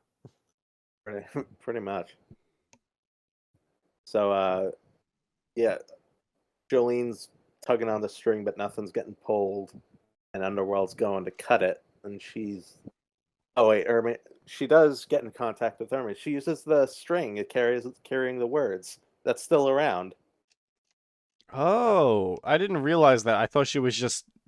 I thought for some reason Hermes could just hear her. No, it's Yeah, the that makes sense. I completely forgot that existed. yeah. There you go. That's what I've been saying. It's like it seems like the kind of additional power that would go away, but it's hung in there at least this Wow. long. Oh, I just forgot about it. So Yeah, Yeah. yeah, that's cool. yeah, yeah. Hermes is able to pull Jolene onto the top of the plane out of the thing, and she gets shot in Underworld, but I think she misses. Yeah, or did she Hits it hit? with a pen.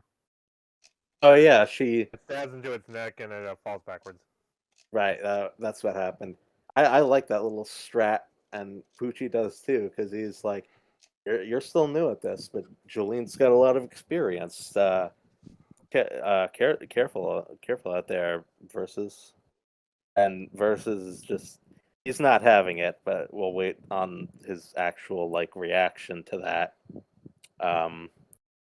As first we see somebody else is coming at the string. It's fucking Sports Maximum. Yeah. He's back. It's his stupid eyebrows. They got a really creepy face. Yeah, He looks like a vampire in that one panel. Yeah. It is. Hmm. yeah, It's like your blood. Blah, very blah, blah.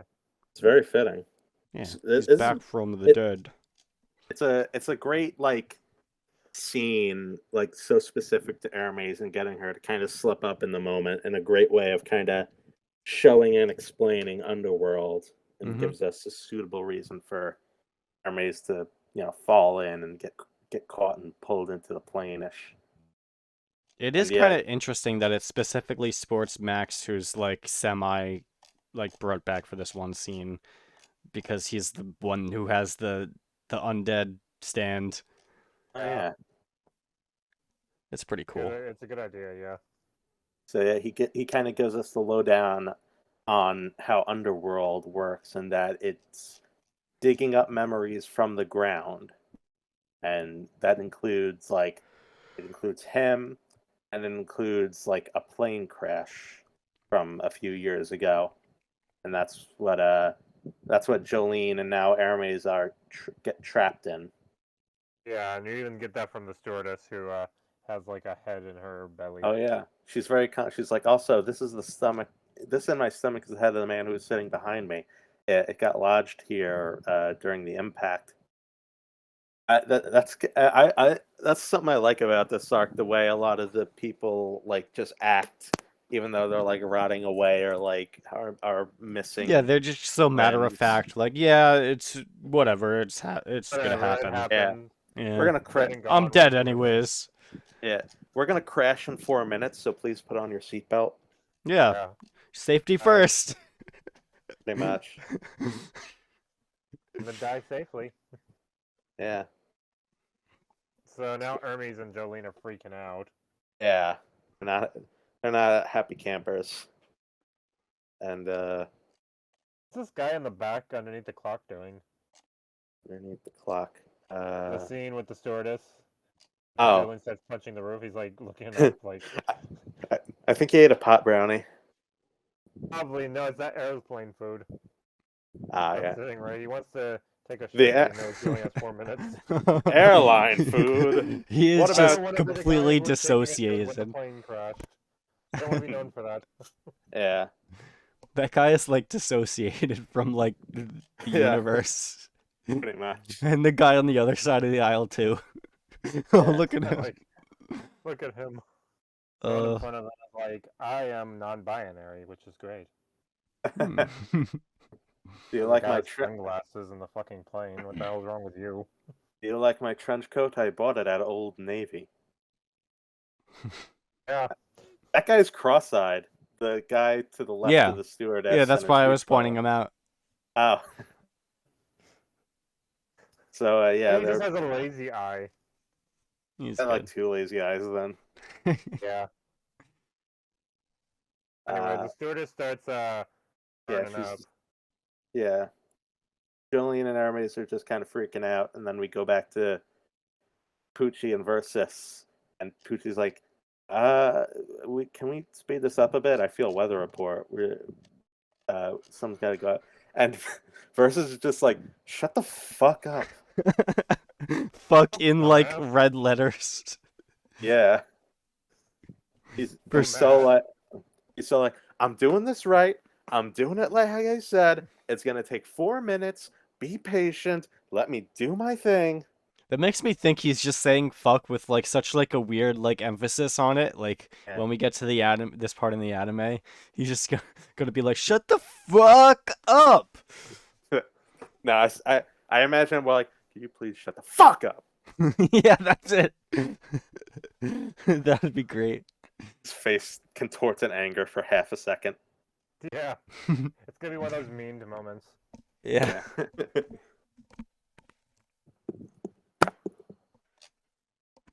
Jolene's trying to get out of the plane. I wanted to take a sec. It's more because this is a kind of our first showing of versus personality. It's more of like a gradual showing, but we'll eventually see he's the most like Dio in Dio's more noticeable traits. He's angry at the world and wants revenge or what he's owed, but he's far more cunning and meticulous than like Ungalo, and in a much more like Dio-ish way. Yeah. His more specified youth troubles call to mind, like Dio's poor family life. He's got a real ego and doesn't like to be told what to do or how to do it, like here. And he's also like without any like scruples. He's willing to do some terrible stuff a little later in order to give Julian a sadistic choice. Like this is the Dio that made the big plays, that schemed and did all these like very over the line horrible things. Like if I wanted to give examples from the first arc / episode of Phantom Blood as like comparisons, then Rakeel is the Dio that like got his head slammed on the table by the guy he beat at chess. And Gall is the one who did things like thumb out Jonathan's eye and steal his watch. And Versus is the one that schemed to steal the family fortune and burn Danny to death. Yeah. Versus is the one that made Man Cat. Yeah. He should have dug up that memory. Well, he had to be in Europe to do that.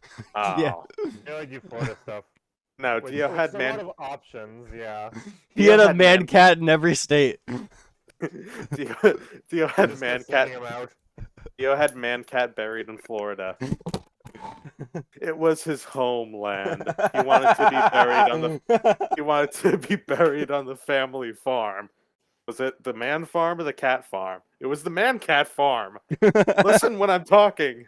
Right in the middle. Naturally, a human cat would be right up their alley in Florida. Yeah, Literally on the fence. yeah. Florida man cat. Yeah. Sorry. So yeah, that was my little diatribe on Donatello versus. I don't know why his backstory is just the movie Holes. Really is. Still to this day, I don't understand that. Maybe Araki was like, man, I can't think of a backstory for this guy. And then he just watches Holes and is like, Okay, that. I mean, I would not be surprised. That sounds right. So yeah, Jolene and Hermes are trying to figure out a way out.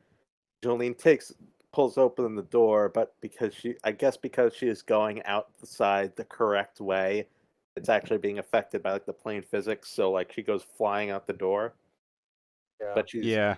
flying towards Donatello and Pucci.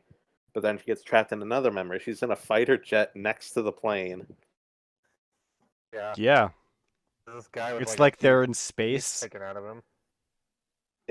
I don't know how they're gonna like animate the background once the anime comes out. They're just gonna draw lines. Yeah, it's just gonna be Look. blue lines. Yeah. It's just, oh my god, there's so many rods. Yeah. He has 2 stands. No, stands only have one ability, except for all these stands that have multiple abilities.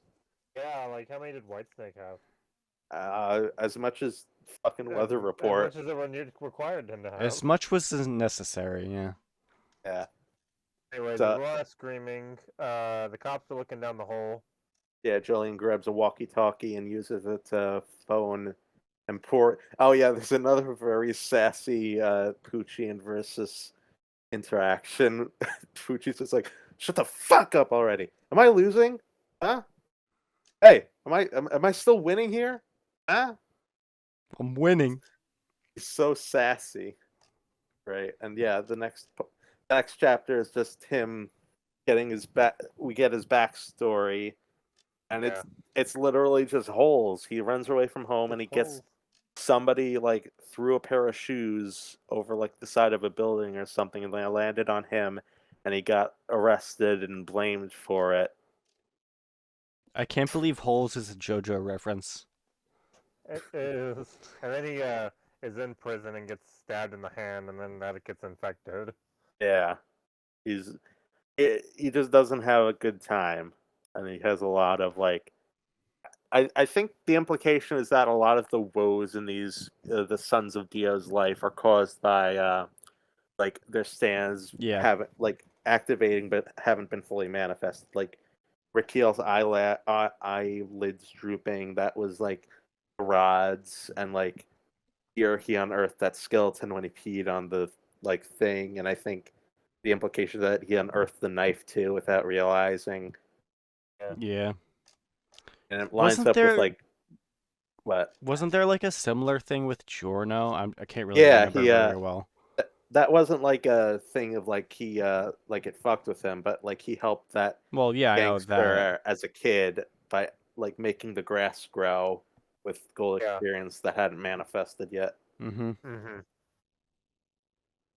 Yeah, you I get I that. knew have, like, that, what but you I call I it, so, was yeah. wondering if there was like a thing where it was like a negative effect on him as a child. Nah, I But don't I think guess so. not. No. This is just how it made him weird. Yeah, Yeah. And his haircut didn't already make him weird. that's Yeah. right. Anyway, So so yeah, weird. more arguing between Virus and Poochie.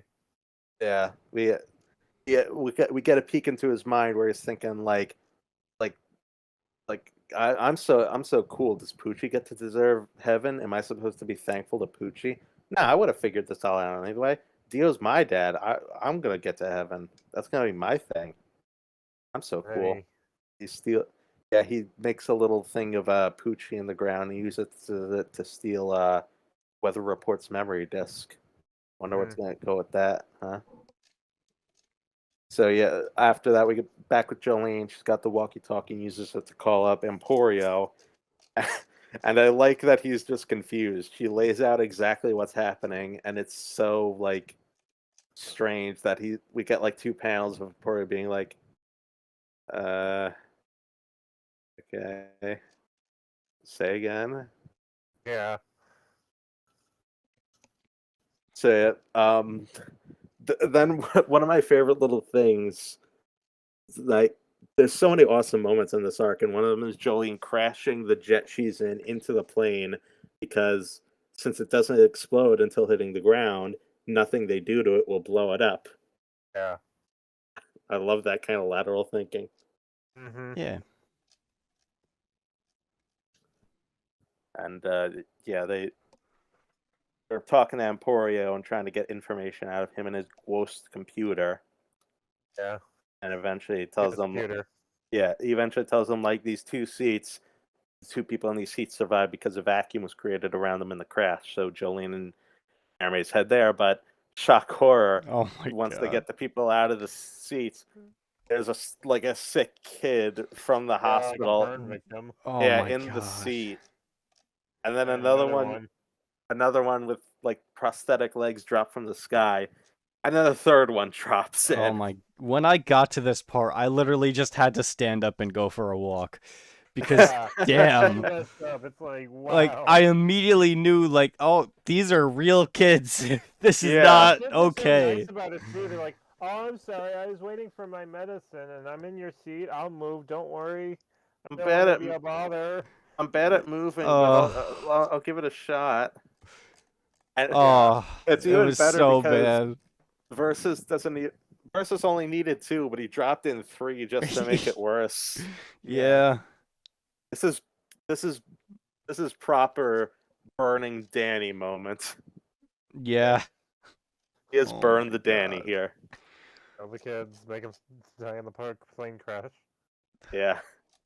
So yeah, they're trying to figure shit out, but like pretty much nothing's like we have to sit 2 to a seat. No, we can't. We won't be able to fit. And kids are like, I'll try and get up. And yeah, the plane just starts crashing, and it looks like they're done for, but obviously they're not. So how did they do it? This is one of like my favorite like final gambits of an arc. Yeah. Let me Yeah, make sure like I in a got this split right. second. They put 2 of the kids in the seat, and then like it didn't matter if the 2 survivors were in the seats or not. They survived in the original like instance, so they're gonna survive either way. They used Kiss to split one and hide the third kid inside of it, and then Hermes splits and hides inside of the other one, and Jolene is in full string form inside of Hermes. Yeah, and That's she went like inside of her. that's like 6D chess, but I Yeah. love it. And yeah, It's just Jolene just Aztec and Virus. Man, yeah. why did Hermes have to make copies of those people? Why didn't she just go inside of them? Ultimate Vor mode. Yeah. That's You don't like gotta make way, copies. Come way on. more. Doesn't matter. They're not real. Yeah. You're not invading someone for real. It's just a memory, bro. And yeah, I would what, have remembered it differently. now that she's out, Jolene soundly kicks Versus's ass and just kind of strings him up by the legs. Yeah. Sucks for him. But he gets one last little thing in that sets up the next arc by sending off Underworld to put Weather Report's disc back in. And I love Poochie's reaction. We just get like 4 panels in a row of like him looking shocked and slowly like patting his chest. He checks his pocket and it's not there. He's just like, oh shit. Give it back. You don't know what you're doing. Give it back. And yeah, because of Versus, we get to move into the next arc, Heavy Weather. Yep. I love every other arc in the last stretch of this part. Heavy Weather is much more peaks and valleys for me. Yeah. I do gotta Repeat I, that. I do gotta respect the rainbow aesthetic though. Huh. You gotta respect the rainbow aesthetic. Rainbows I are love good.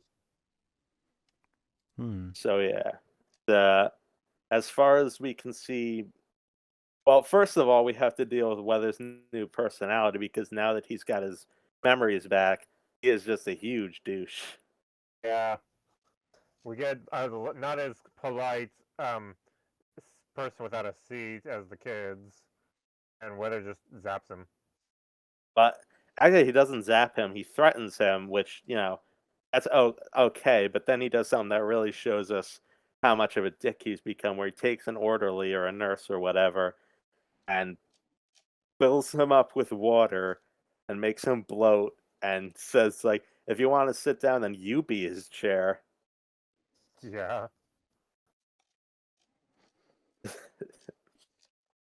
Yeah. And so like he's not even focused on like helping Jolene anymore. He's just like, I'll go kill my brother eventually, but let's have a little fun first, Inasui. Out of jail, yeah. Yeah. And as the little roundup page a little later into the arc says, Anasui's role in this arc until near the end is doesn't really know what's going on, is just following weather to try and find Jolene. Yeah.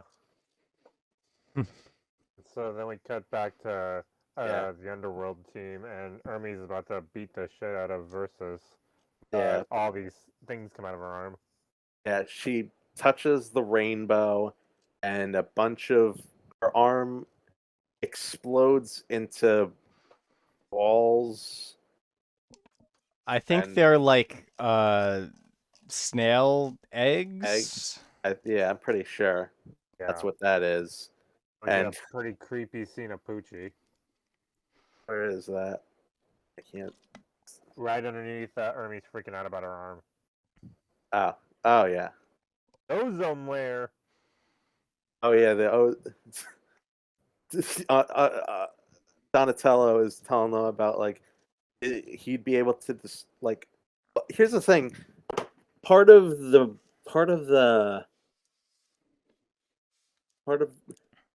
what am I trying to say? They make a big deal at first about how like heavy weather is capable of like destroying the ozone layer at first, but that's like never the main concern of the characters. Yeah. It's odd that like it's odd that so I much think they attention is just being trust weather report, maybe. Had to do it. no, it's not that. It's just like so much attention is being put on that at the start, but then it's never the concern of the main characters. It's either the snails versus or Poochie, and then partway through, it's made clear that Weather has enough of his faculties to not do something that malicious. So I don't really know why it's like brought up It's and stuff. also like power scaling. Like, Yeah. oh, look how Yeah. powerful Yeah. Weather is now that he has full. Yeah, potential. It could also just be to like Yeah. make us like, unsure about him right now. Yeah, because he's being a douche. Yeah. that's true. Yeah. What are you talking about? He's the peak of male everything male masculinity. He's the Yeah. peak of big white buffalo hats. Yeah. Yeah. It's telling of nothing how wrong here. serious the situation is that Poochie is telling Jolene how to stop all this. Like it's obviously not to the point of like working together, but he's giving her information and that's notable. Yeah, it's more like, go solve the problem, Jolene. Yeah. If you want to solve don't this wanna do it. problem, this is how you do it. And Poochie, bye. Yeah. And he says like Donatello Versus should be able to extract the memory disk since he can unearth it. So that's your best shot. So I mean, Yeah. anybody could punch him in the head. that's true. Yeah. That is typically how the disc. Well, it's his disc, and now he has both back. So I don't know if head punch to the head is going to work. I think once Poochie unearths a disc, I think then it can be taken out just anytime. I don't know. I mean, Makes sense. that's my idea, but I don't know. I mean, it would be more convenient now that he doesn't have Whitesnake anymore, so he can't do it. So. No, he does still have Whitesnake. We see it at the end of this arc. Oh, does he? Oh, well. Yeah, that's Can he It's not so- like do Whitesnake stuff after? no, that's what he takes out like his sight with Whitesnake.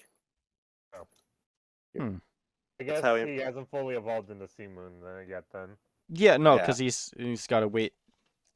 it is. Yeah. Yeah. So we get a little talk about the ozone layer, and again, it's saying like, what would happen if this was suddenly destroyed? Because that's not going to happen though. So why we keep talking about it? Yeah. But yeah, Jolene and Hermes, they're focusing on Versus for now, defeating him, and like after that, we'll see what we can do about weather. Hermes is talking about like, is Weather Report our enemy now because he's doing all this? And Jolene's like, no, he's our friend. I'm gonna have faith in him. I feel like And- all this stuff with like Jolene and Hermes is just kind of like tacked on. Yeah. Like, yeah. why don't we just follow Weather Report and see like what kind of stupid shit he's up to. That'd Yeah, be more that's- interesting. That's how I feel about this arc. It should have just been all the stuff concerning Poochie and Weather Report, Jolene and Hermes and Emporio and Versus. They didn't need this whole big like They can like stretch of the arc. they could be here, but like just like They- to actually be part of it and not just have their own like B plot basically. Yeah, with the bugs and the snails. yeah. Their whole B plot feels very much like not important enough to really need as much time as it gets. Yeah. I can appreciate that, like, because Donatello is sort of like our mid boss of sorts. He's like Mm-hmm. the He's like Vanilla Ice. Vanilla Ice, Cheap Trick, Chocolata, and Secco. He's our Yeah. mid boss before the boss, so I can appreciate that he sticks around throughout the next arc. I mean, like through the heavy weather arc, even after he's been defeated in his own. But like, their whole B plot feels unnecessary. I feel like this. I feel like this arc could have been. This arc could have been better without snails. Yeah. I don't like the snails. I think the power is dumb. I think all the stuff revolving around it is dumb and could have been done with other stuff. Yeah, like this movie theater sodas thing. Yeah, that was dumb. Yeah, you Mhm. didn't make subliminal messaging. All the snail like people designs are I don't like. They're good. There's nothing wrong. Nothing wrong You're with just this. saying They that- did it better. You're just saying that because you find them sexy, Dylan. Well, isn't that what I'm saying?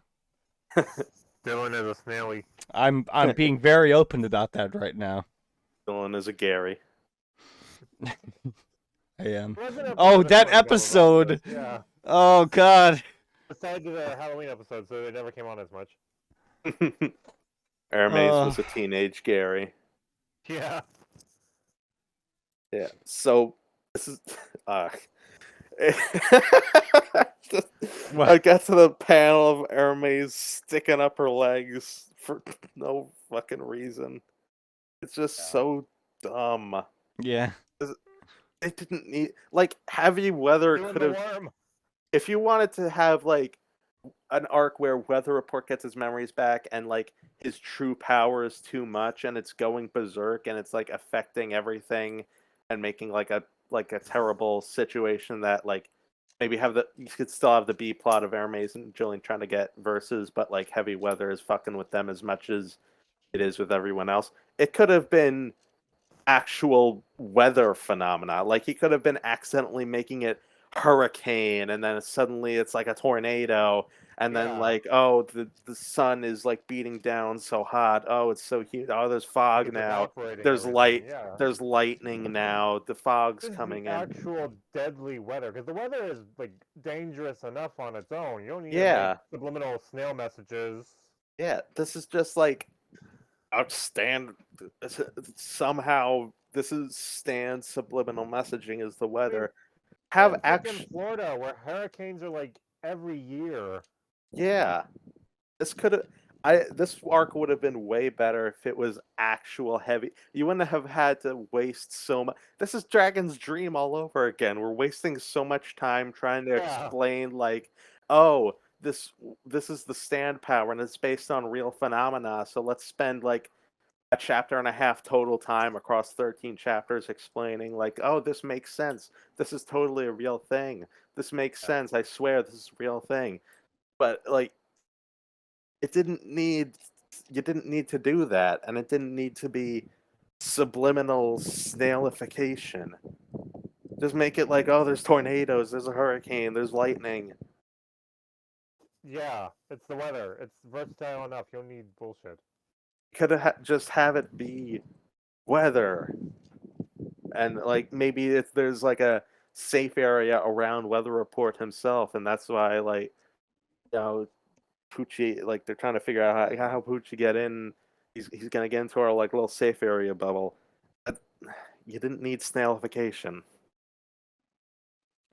This arc's Yes, you very did. long, so I'm just gonna kind of like I'm not gonna speed through it. I'm Mhm. still gonna cover it, but like I'm gonna try and speed through it a bit. Julian and Hermes are leaving the Completely understand. hole. Hermes is snailifying. Weather Report's trying to flirt with some girls, but then he just electrocutes them because he's become a douchebag. Yeah. He's like, they're girls, Anasui. Haven't you seen one before? Yeah, I've never seen a Anasui, girl. Anasui is like, yeah, when I look in the mirror. And then we get this backstory. Oh yeah. Hmm, nice. Yeah, this is actually my favorite part of the whole arc, this whole backstory section of the story of Poochie and Weather, like they because of as mother who lost their child, they were twins and got separated at birth because she switched her dead baby with Weather. And Uh-huh.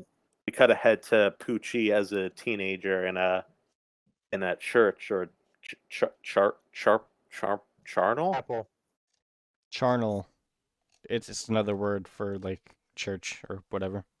Yeah, he trips over Dio and his little Yeah. elf shoes hanging out.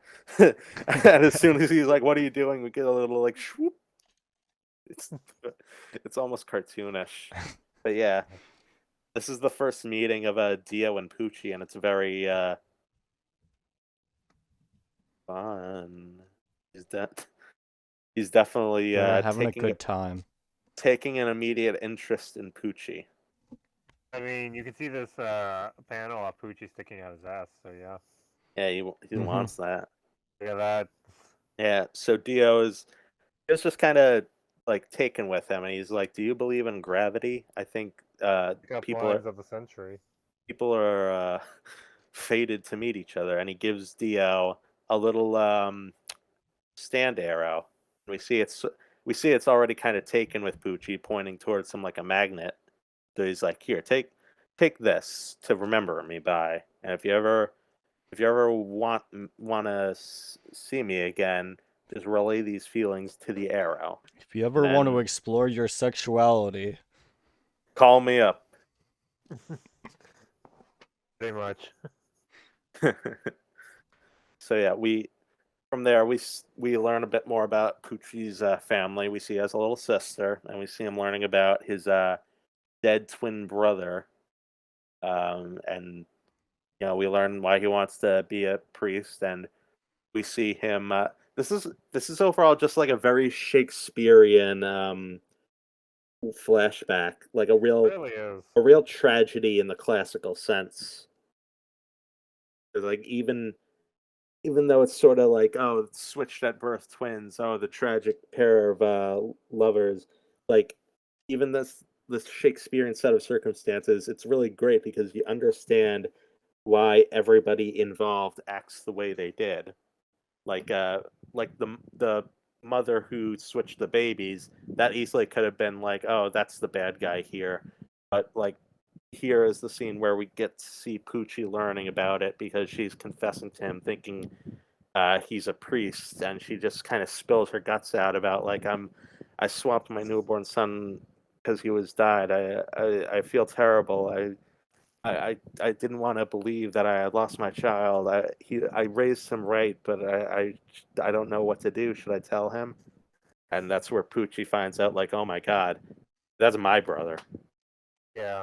And then this tragedy starts up for real in the next chapter, where we see Weather at that time, and he's like a just young man. He stops a purse snatcher, even though he realizes after, like, oh, I broke a window doing that. I'm gonna lose this job. Shit.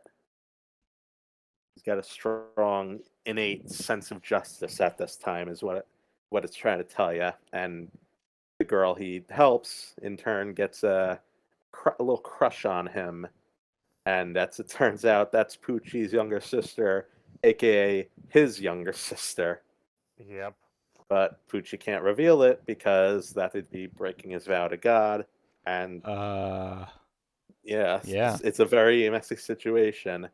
And so Poochie's just trying to like take matters into his own hands and be like, I can fix this. I can make sure nobody has to, get. You may deal with a little heartbreak, but I can fix this. I can fix this. And so he goes to a PI and is just like, here's this guy, here's this girl, break them up, and no other info. But here we go with the more tragedy. This guy is What the he fuck? yeah he did his research into Wes, and he finds out his mother, not his real mother, but everybody thinks it's his real mother, was once like in an interracial marriage, and this guy is a real piece of work when it comes to race. So him and his friends, thinking that Wes is biracial and that Perla is dating a biracial man, they sort of take matters into their own hands in a real turn of the century fashion, a real ghost costume sort of setup. Yep, you explained it. They lynch him. Yeah. They're clan members and they lynch him because they think Yep. he's biracial. And yep, if you didn't believe me when I said this is a Shakespearean tragedy, there you go. This is the kind of thing that would happen in a classical tragedy. Everything's going wrong. Perla throws herself off a cliff after like getting Wes down. Even though like he apparently had a faint heartbeat, she didn't see. Real Romeo and Juliet moment. And then we see the fallout of that. We see Poochie finding out and like going out and taking Perla in his arms, and he's like, "No, it wasn't her fault. All she did was fall in love. I'm the one who should have died. I should be damned." And that's when he like kind of hears Dio in his head, like remembering him, and that's when the arrow, the stand arrow that he had kept in his pocket, takes its effect and runs him through, and gives him the power of his discs. Because if that's his, it's the power, it's the personality informing the power. He wanted to keep Perla's memory alive, so he preserved it with a disc. Which is weird because she's dead, and they described in a few chapters ago that you can't take the disc from a dead person. Also, it's 88. Did they have circular discs back then, or just floppies? Don't question it. I took my sister's floppy. It's a record. It's a vinyl record. It's like a giant vinyl record. Yeah. Anyone's. It's an old 45. Put a record on. Battle and roll.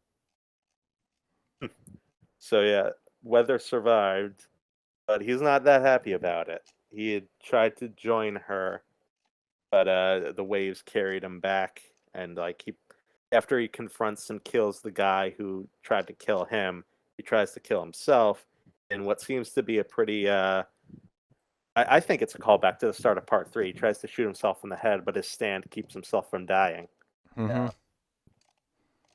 And yeah, eventually Poochie like starts seeing, like, heavy weather itself is taking effect as well, and Poochie decides like, okay, I need to take care of this, and they finally confront each other, the pair of brothers. I really like Weather's reaction to Poochie, because he's not immediately like snarling mad. He's very smug about it. Like, are you happy? Your sister died because of your fucking request.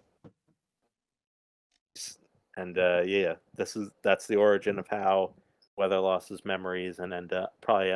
I wonder what happened between this when he lost his memories and ending up in Green Dolphin Street. He probably lost his memories a second time. That's why we don't know.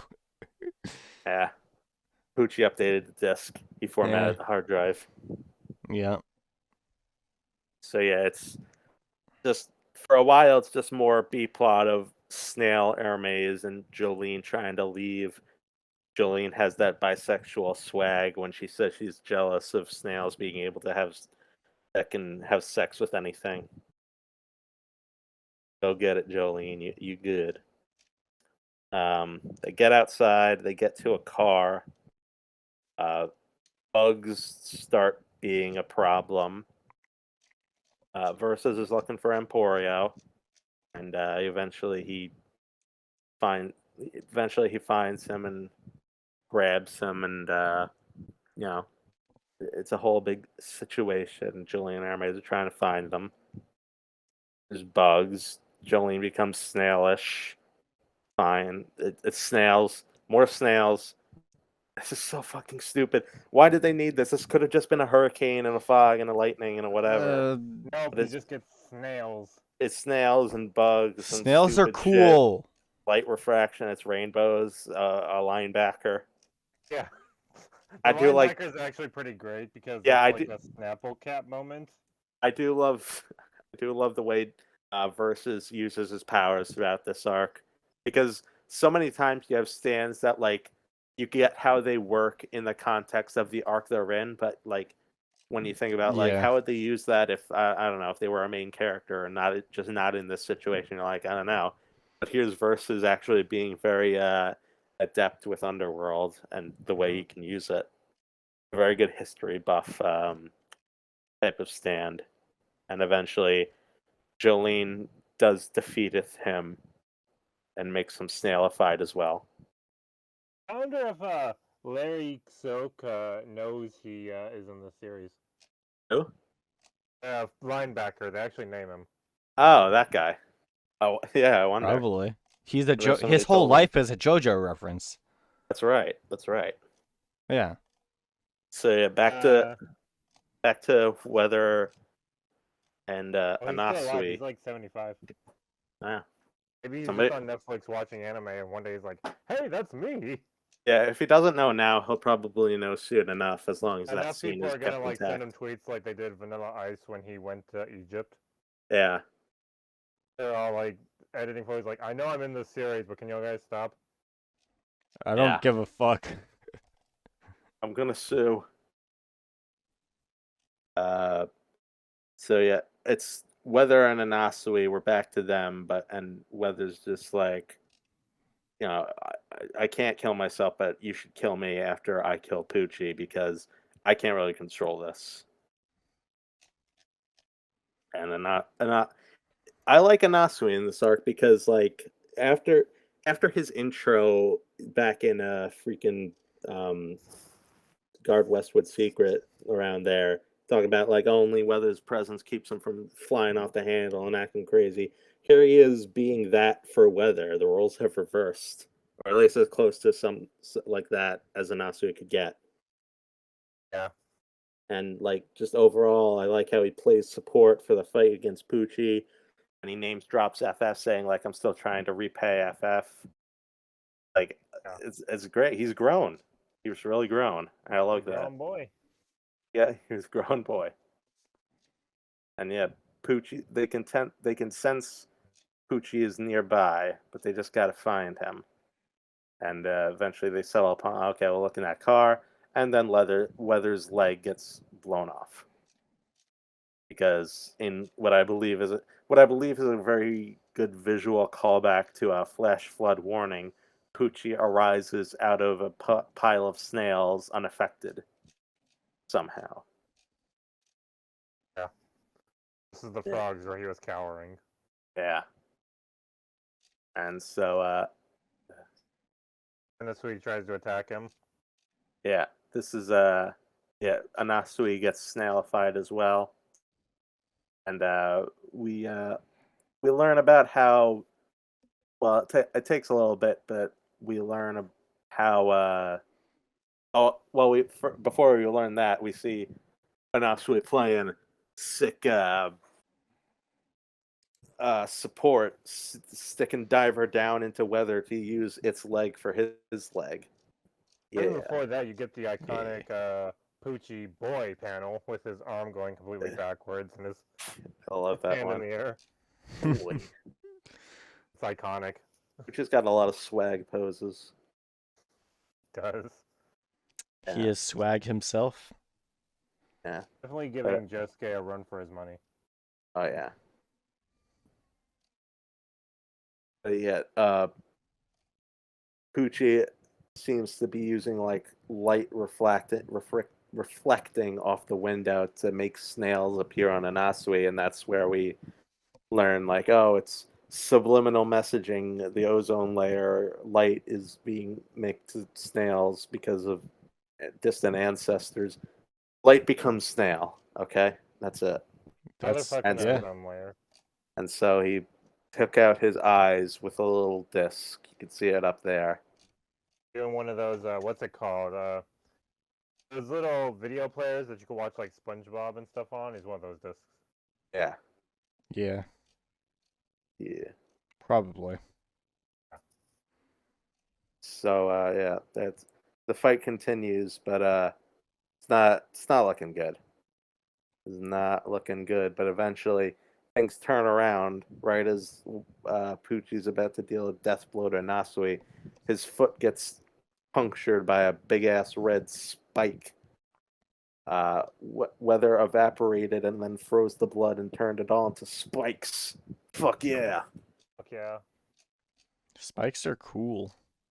This whole last section of the arc is great with Weather's essentially fighting half dead and aiming to drag Poochie down with him. It's literally like, and a little bit into it, Poochie like, well, first Poochie like grabs Anasui and kind of forces him to guide him through the spikes since he can't see at the moment, and Anasui does so, but he says a bit too late, like, also there's one growing out of your shoulder, and that stabs into Poochie's neck. So things are getting heated, things are coming to an impasse, and like eventually Pooch, like as Poochie's falling back, he uses Whitesnake to swipe a bunch of spikes at Weather, but instead of like doing as what Poochie expected and like, oh, dropping the freezing thing, but that'll also free me, Weather just takes it because he like kind of made peace with like, I'm not getting out of this fight alive, so I'm gonna drag Poochie down with me. And like I don't know how much more clear you can get about all the imagery with Weather using the spikes to spread around and grab Poochie to drag him down with him. The blood connecting them, being used to drag Poochie down with him. That's like poetry in motion, you know? Yeah, it's really good. Yeah, It's solid. and This it's would the probably blood. be the most solid and the Poochie. If, Yeah. Araki didn't want to end the part the way he did. Hmm. This is Yeah, if, but Jolene's got to do it. if this arc had just been the flashback section and this section, it might have been one of my favorite arcs of the part. Yeah. But It all does this, kind of feel like a last arc. It feels kind of like the last arc of part 4 almost. Yeah. yeah, it does really. I'm getting a lot of Phantom Blood vibes, just with like, oh, the brothers fighting each other, the blood connecting them, all Yeah. that kind of The stuff. blood that literally connects them. Yeah.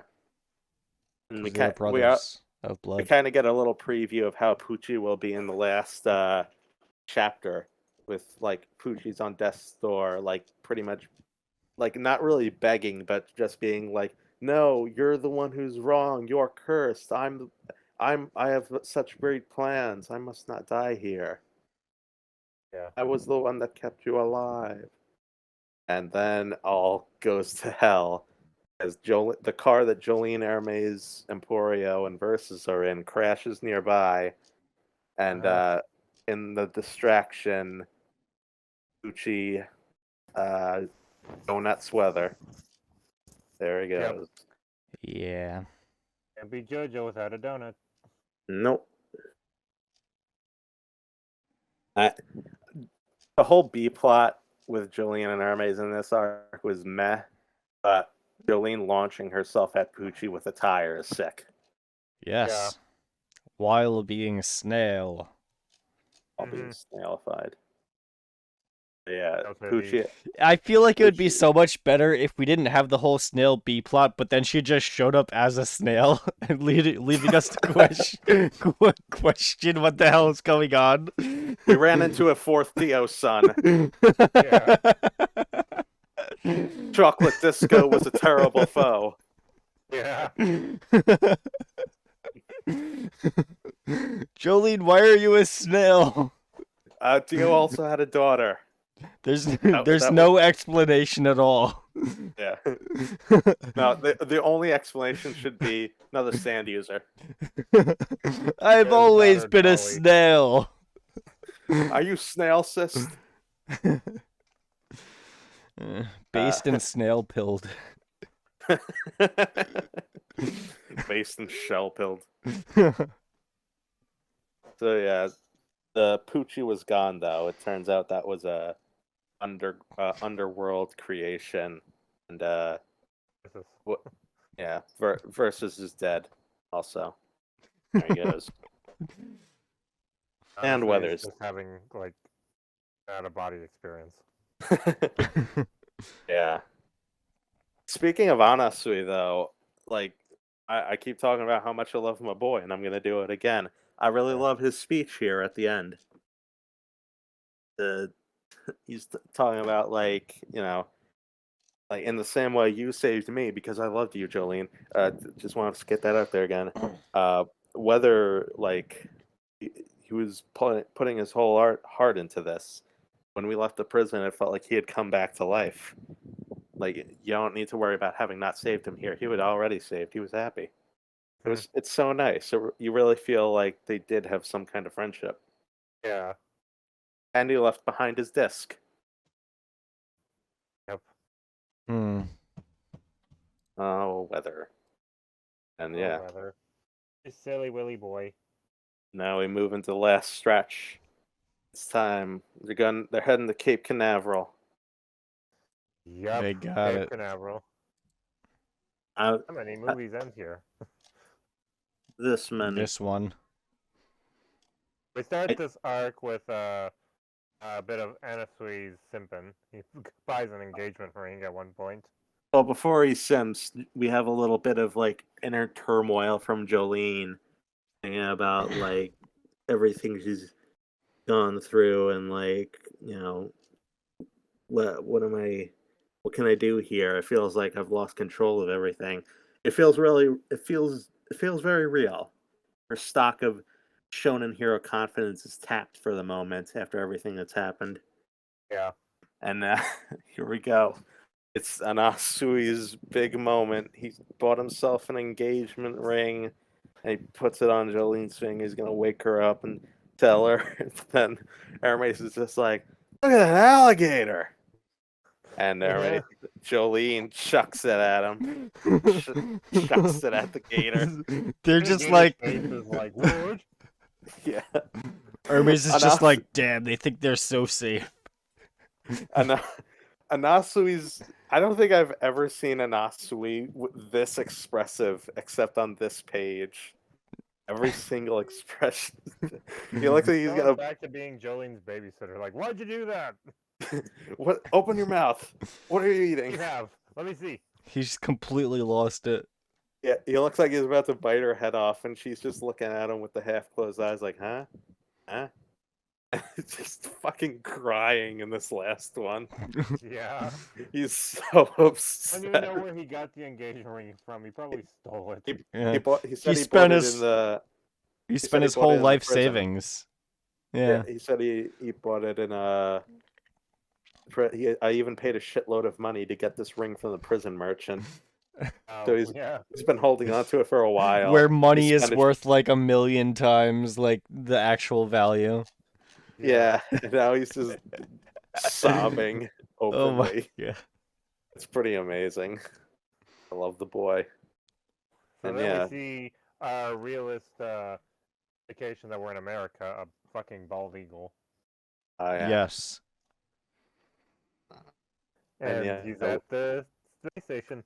Poochie's at Cape Canaveral, seeing stuff on TV, like talking about like, Cape Canaveral. We launched rockets from Cape Canaveral because the equator has a weak gravitational pull, and Cape Canaveral is even more so. And as we see that, we see Poochie's having a bit of a time. Something's going on with him. He's And then talking. Nerd shows up. Yeah. some weird shit starts going down. Some guy's drink starts flying off to the side onto another guy's face, and then the guy who's gotten Because cola I can on his face. feel how this feels. Yeah, You can tell that's museum Coke. Because museum Coca-Cola hits weird than normal Coca-Cola. You ever notice that? not really. You know what else hits weird? This guy getting a pole in the back of his neck because he Well, falls that's what you get sideways. for accusing God of being an alien. That's right. That dumbass thinking, that 4chan thinking. God is a mushroom. He's a Don't redditor. forget it. This guy is a redditor. This guy looks like a redditor. Yeah. He literally just saw oh my gosh, it's a priest, I have to go antagonize him. Excuse me, sir. I need to make another debunking Christianity video. Can you help me out with this? God exists. What about the lizard people? Yeah. If Ken God, Dawson told me. if God exists, why did Kenshiro come to life? Right. Why aren't there any unicorns? Did they not get on the ark? Yeah. God hate unicorns?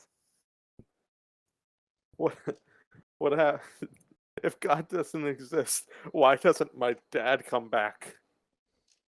Why can't he find his way back from the cigarette store? That's right. So yeah, that guy gets deaded, and then we're Yeah. back to Jolene and the gang. Another really I- funny scene. Yeah, Oreo giving Hermes the computer, and she's like, "Oh," and it's huge. yeah. Mistake. I love her face in that panel. It's like, mistakes were made. I walked into that one.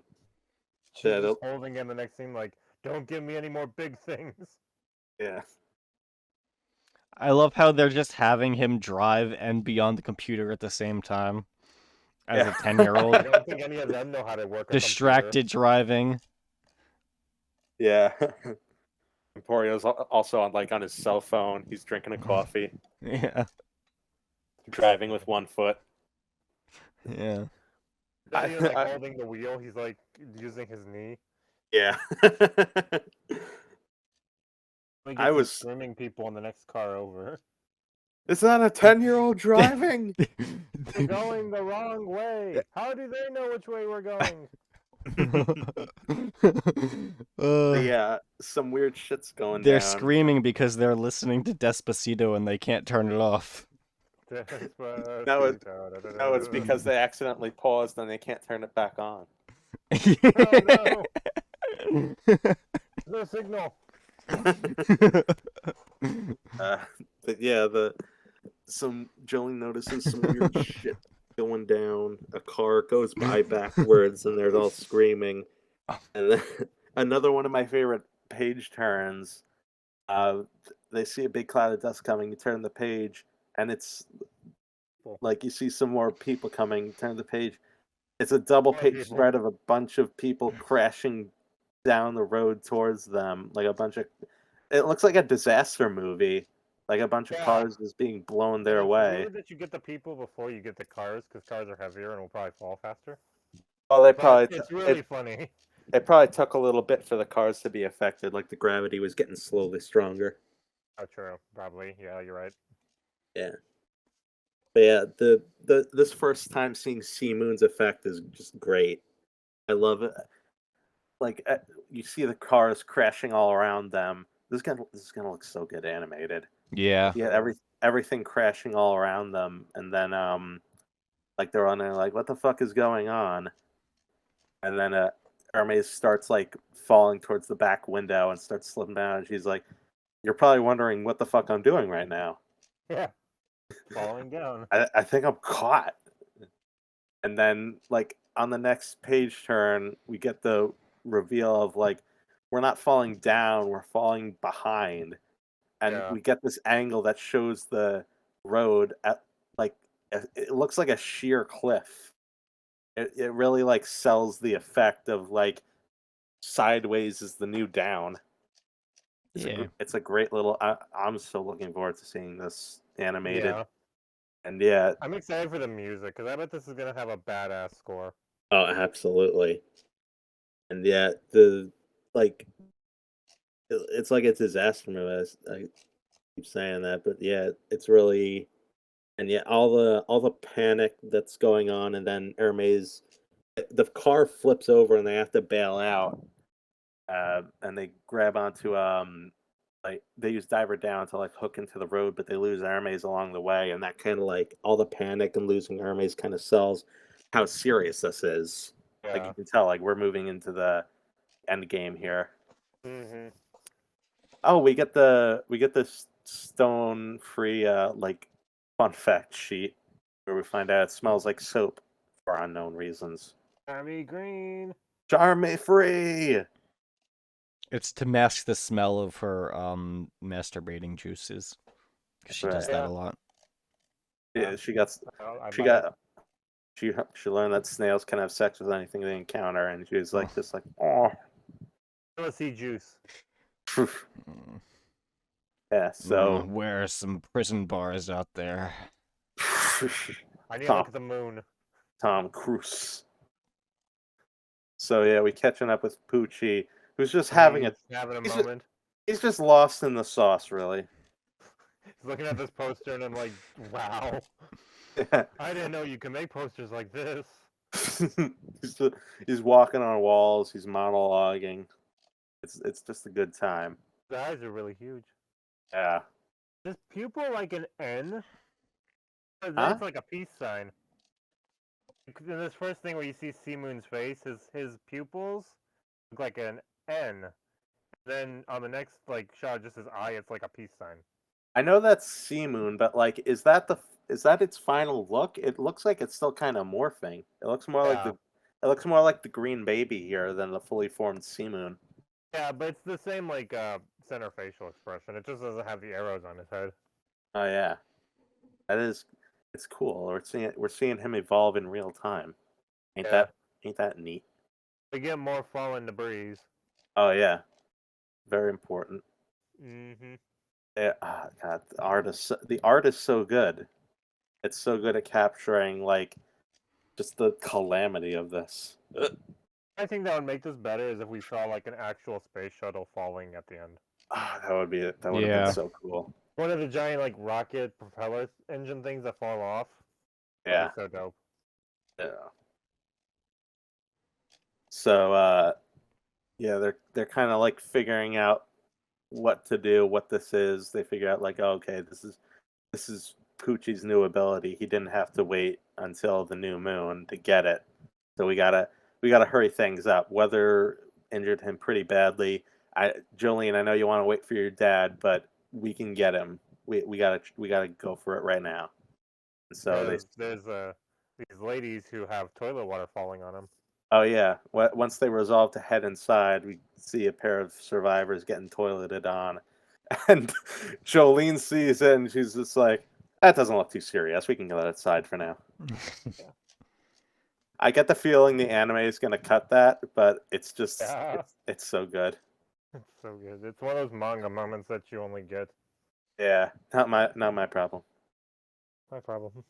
I love the way everybody moves in this arc because everybody kind of has their own unique way of circumventing the altered gravity. Jolene is obviously swinging around on her strings, but like a lot of the posing and the way like it's very Spider-Man esque, which I think I've compared it to her before, but like you really get that here as she's forced to like climb and swing. And then Anasui is doing a lot of like crawling and clinging on to things because he can kind of move more freely with diver down hooked into the ground. It's very enjoyable. It makes this fight is it's honestly like one of my favorites of like this and Made in Heaven are some of the greatest. This whole ending set, like Stone Ocean, is probably my favorite part ending, honestly, and that's odd to say because it's such a controversial one. The climax. I'm a big fan, and then we finally see the man himself, Sea Moon. Sea Moon. I like the Sea Moon. I love the design. It's a nice mix of White Snake and the green Bebby without feeling like just a mix. Absolutely terrifying stand for such a cheery sounding song, but the lyrics do match. Yeah, it's Kind of about This- going to heaven and stuff. yeah. This thing's just solid looking, Mm-hmm. and One yeah, of the better designs in the part. absolutely, totally. It It's doesn't very just have like the robot look. It has like the biological teeth. It's got like the arrows pointing in all the different gravitational directions. You still got the gacked in places, but it's not like all over. Uh, It doesn't look uniform, but it also doesn't look busy. yes. There's a lot Very going on sleek here. design. It's cool. Very Looks a cool. little bit like White Snake and a little bit like the Green Baby. Yeah, it's got the eyelashes and the greenish, Yeah. and it's got a freaking crazy power. In addition to the gravity itself getting funky, it can turn you inside out. Good body horror. Yeah. It's Oh good. yeah, absolutely. Can't wait Yeah. for Netflix to censor it. This is like if the Pillar Men had a stand. Oh yeah, Yeah, this is what they do. They do something really fucked up like this. Yeah. absolutely. Yeah, and so the fight starts up. Jolene v. C Moon, a real highlight, and I just love Jolene's tactics throughout. Like this is some of her best showing. Which This I'll is point all out. Okay. everything she learned going into one thing. Yeah, this is like Josuke versus Kira. Yeah, this is her final stand. Yeah, Her final fight. pretty much. It's cool as shit. It's Mhm. very solid. Yeah, the he's mm, like they're learning about the inside out part. They're just trying to figure out like, okay, we can't get hit. That's pretty much it. We can't get hit because if we do, and it's in the vitals, then bam, dead. Yeah. But Jolene's still able to like get a kick in on him, and then like she pretty much figures it out on the fly. Like if this thing hits me, it's gonna start turning me inside out. I'll just like when it takes another swing, I'll hit the part that's turning inside out into the fist, turns it right side out. Yeah. Honestly, like genius. Honestly, Honestly. And then what she does next is even more genius. are you talking about the Morbius strip? Yep, the Morbius strip. Dude, it's It's Mobin Morbin time. time. It's Mobin time. I love how fast Sea Moon is too. We haven't really gotten many like physical throwdowns like this in a while. Yeah, really. Stand Yeah, on, like- stand, punch out. Yeah, too many what's it called? Like calamity stands. Yeah, that's pretty much what all of the Sons of Dio was. That's pretty much what Heavy Weather was. Jailhouse Lock. Um, we haven't had a real like throwdown like The this. Yo-Yo Ma. So the last one we had was Planet Waves. Yeah, Yeah. Planet Waves Or and like the Burn Poochie Dragon's fight. Dream. Yeah. But so yeah, this is a real like breath of fresh air to have something Nice so brawl. physical and acrobatic, show off what Jolene's learned in that. And Jolene, like, he kind of picks it apart really in her mind. Like, it's it's not an automated stand. Poochie's somewhere close by, and like it's got a strong ability, but its power itself is kind of lacking. Like it couldn't like without its power, it probably couldn't donut me. Kind of how she figures it, and then Anasui tries to step in, but gets yeeted off to the side, and then what I think is a callback to part two. Um, she catches Anasui with the string and then wraps it around Seamoon's neck so that Anasui's weight is pulling down on yeah. Seamoon. It Yeah. it makes me think back to Joseph versus Cars. Hmm.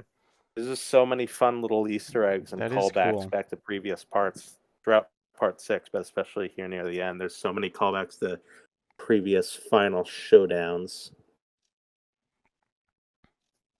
And yeah, it's kind of like a Mexican standoff of like, oh, Seaman's gonna turn the string inside out, but we gotta keep it there, keep it choking out. We get some cutaways to like outside. The military's trying to figure out what's going on. trying to count survivors, but like they can't even get close. All that good stuff, and eventually Jolene gets in close to try and finish off Sea Moon, but it finally gets itself a big hit right in her tummy. Mhm. After Well, this is after Poochie shows up. Poochie finally shows itself to save his own stand. Yeah. Yeah, she goes for him, and then like because the center of gravity is him. It's not Sea Moon. It's Poochie himself. It's like his feet specifically. That's why he can walk on walls and junk, and that's what he uses to like send her flying and let Sea Moon punch her in the torso, which inside out, it's Yeah, right on that the isn't heart. good. It's actually a pretty solid fake out death because like we see the strings crackle apart in Anasui's hands. That's a lot like seeing a stand crumble away, as we see at times. You know, Yeah. like you don't Yeah. think like, oh, Jolene's dead, but like that kind of makes you wonder. Yeah, definitely. Then see the the coolest way to realize she confirms she's alive. We get a text from Jotaro. He's back. He's good. The He's back. boy. The boy returns. And yeah, that's basically confirming. He basically confirms Julian's alive and that he's on his way. And until then, it's Anasui's turn, baby. Here comes the boy. Here comes my good man. Hmm. You got you gotta admire his gumption too. He's really like just kind of even after Poochie keeps saying like you have no chance against me, he just keeps coming at him. Yeah. And it really does. I love this. I love this trick. He turns one of the dead people, diver downs, mixes them up, morphs them into himself, and gets a good hit on Poochie. Well, he almost gets a good hit on Poochie. Poochie turns his head inside out partially to dodge. That's that's a way to do it. Hmm. That's a solid way to do it. Yeah. Yeah. And but Jolene distracts him, from picking off Anasui, and then we get into their final real like confrontation before all the crazy stuff starts happening, where Poochie moves into the room, try and find Jolene, sets fire to some stuff, trying to smoke her out, but Yeah. she's like in the vents, but then she's not. She's behind him, grabs him by the neck, starts choking him. This whole fight is just like full of moments like this where you're just like, oh fuck yeah. Yeah. And Really then we close too. and then we see it. How she reversed the like negated the inside out thing, turn her string body into a freaking Mobius strip, no inside or outside, so you can't turn it inside out. Yeah. Yeah. If you It's do. a paradox. That's right. Only in JoJo's would you find something like this, and Yeah. it's pretty Literally nowhere amazing. else. Then uh, Poochie responds to this by telling Jolene something very important. He respects the first humans who have eaten a mushroom. God, and and then he does something also very Poochie-esque. He's waiting for the exact moment of victory, and that's when a guard goes back, floats by, so he can grab the gun. Yep. Poochie just loves going for the gun. He does. He's just like gun. This is like the third time. And now Jotaro gets to symbolically retry his last action of the series up to his point of saving himself and Jolene from gunfire, and he gets it right this time. He redeems Yeah. himself. Jotaro returns and he smashes Poochie in the face. It's Yep. very satisfying. Yeah. Yes. And he gets a nice daddy-daughter moment of reconnecting. Yeah. It's very sweet. And now they got Poochie cornered. Hermes But is there too. oh yeah, Hermes arrives as well. Oh yeah, I didn't even mention the way they got here. They shot a spike from a cannon and used Kiss to duplicate it and then put it back together and just hold on so they can go flying in after the spike. And just Yeah. kept doing that until they arrived. That, Yep. That's very clever, and it's a good way of going into the last part. That sort of tactic will get a bit more use. So Poochie's pretty much defeated. I don't think anything's going to happen in the last 10 chapters. I think we can all wrap up, go home. Good day, fellas. We can. And then Yeah, he's same gone. time next week. We're good. Yeah, he's crumpled in a little 2x4 or whatever. Yeah. So, but yeah, he's basically saying here, I'm not waiting for the actual moon itself. I'm waiting for the right gravitational pull. And you just helped me realize, how I do that. And if I'm inside a thing, put my feet on it, it starts to float. And so he starts floating away. And Okay. Jotaro says, Hermes, pick up the gun and shoot Poochie, please. And he also tells Jolene she's grown. That's nice. Yep. You've developed. She's a big girl. I'm a big kid now. Yep. Gone are the days of masturbating to bars in a jail cell. That's right. Now, you masturbate to pornography. You masturbate to heaven. Masturbate to snails. That's right. No, you become the snail and then masturbate. That's right. Come the snail. Masturbation snails. Mm. Where are we at? You masturbate to the Hermes- concept of becoming a snail. Hermes is chapter 148. Hermes takes some shots at Poochie, and Jotaro pauses time and adds into that. He grabs a spear, the spear they used to get here, and chucks it at Poochie, so that when time unfreezes, a nice little role reversal from For something Jotaro. in part 3. Yeah. Jotaro throws the thing and then waits for time to resume, but then Poochie's eyes move and he moves within stop time. What a role reversal. Yeah. Yeah. That's amazing. So yeah, he only nicks Poochie, but it sends him flying onto the freaking rocket ship, the space shuttle, the display shuttle. He's going to get cars to help him because he can't win this fight alone. Yeah. And yeah, this is finally where he's feeling it. He's feeling it, baby. I'm feeling it now, Mr. Krabs. Pots and spatula go bang, bang, bang, wake up. Yeah, he starts leaking light out of his face.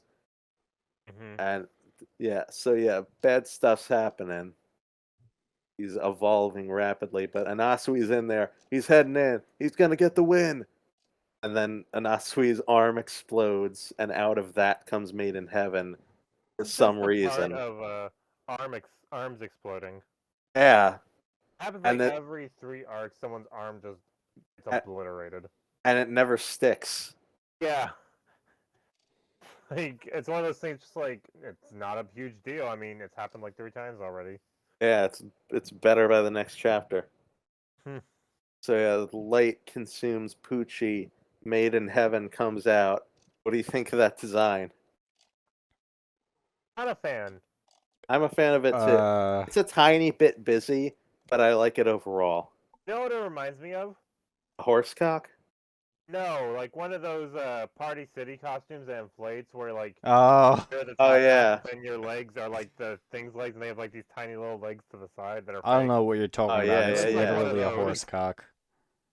Yeah. It does remind baby. I can win. Like little inflatable ostrich things. And that was another Shrek reference. Damn, I'm just on a roll. Yeah. Shrek in Heaven. You said it. So yeah, light is just so powerful. Yeah, the light consumes everything, and then everybody wakes up on a little table outside. just kind of hanging out. The gravity's back to normal. They're just chilling, Yeah, having they're a just tea chilling, break. wondering like where Poochie is. This first chapter of Made in Heaven is just great. Is just like a slow dawning of what's happening. They figure it out pretty much right at the end of this chapter. And unlike Sea Moon, it's so out of this world that it's hard for the audience to really grasp it right away. You know? It's Yeah. like Yeah. it starts out small, like the only weird thing is that they can sense Poochie, but they can't really tell the direction. Gravity's fine. They feel fine. It starts to rain, but that's not like a crazy thing happening yet. The first weird thing that's happened is that like it starts raining and they're just immediately s- soaked. And then Hermes tries to go through the automatic door, but it like snaps open and closed and like just kind of fucks with her Yeah. in a very painful looking way. But like none of that is really like that crazy to see until Anasui swipes some rocks off the like table thing, and they just like does it fall on Hermes? Yes, She it just does. gets like defeated. She has one Yeah. shot. Yeah. Yeah, It's an accident. yeah. And then the news reports come on, and it kind of starts to dawn on you slowly when the news is like, time for the evening news. We'll report on the. Oh wait, it's time for commercials. Wait, it's over already. And then we see the sun is already setting, and that kind of seals the deal. Time is just going crazy at a fast speed, Hmm. and this is the second chapter gives us like what a lot of what we'll get a lot of in during the Made in Heaven arc is that scenes of just like the world at large being affected by this. Like we see little girl's ice cream getting melted.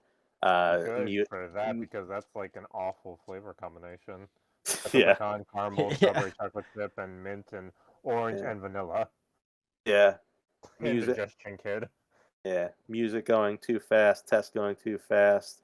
Um, baseball. Like a guy gets his head caved in by a baseball. A mangaka is getting rushed. Um, this, you couldn't end this part without one last bit of dog fuckery.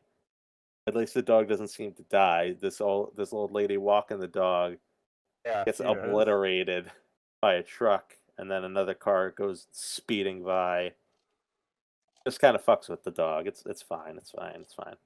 Yeah. Plane crashes outside. The Jotaro's watch is like speeding out of control. Time is just going nuts, Yeah. and the sun is already set. The stars are coming out, and that's just gonna keep going bad. Everything's just accelerating so fast, and Poochie's still AFK at the moment, but they can sense him coming. Yeah. Yeah, and it takes Jotaro's stopping time to finally catch a glimpse. Oh my god! Then we get this scene at the start of Made in Heaven Part 3, where the end of the last chapter was Anasui saying he wants to marry Jolene to Jotaro, and then we pick on that with Anasui just saying like, "I want your permission here and now to marry your daughter." It's just so fucking awkward. It's there's a full page spread of just the awkward silence between them. That's what this is. Uh. Jotaro just still doesn't get. He's just like, he's what? What'd you say? Say it again. And then Anasui just keeps digging himself deeper. He goes on this big soliloquy about it, about like Jolene would save my soul. I know I'm a murderer. I'm just imagining what's going through Jotaro's mind. He's like, "Oh, he's a murderer too. That or he's just blank in there because I don't think that something like this has ever happened. Probably not. just doesn't get you. Are you insane? You're just babbling nonsense. It's fantastic, honestly.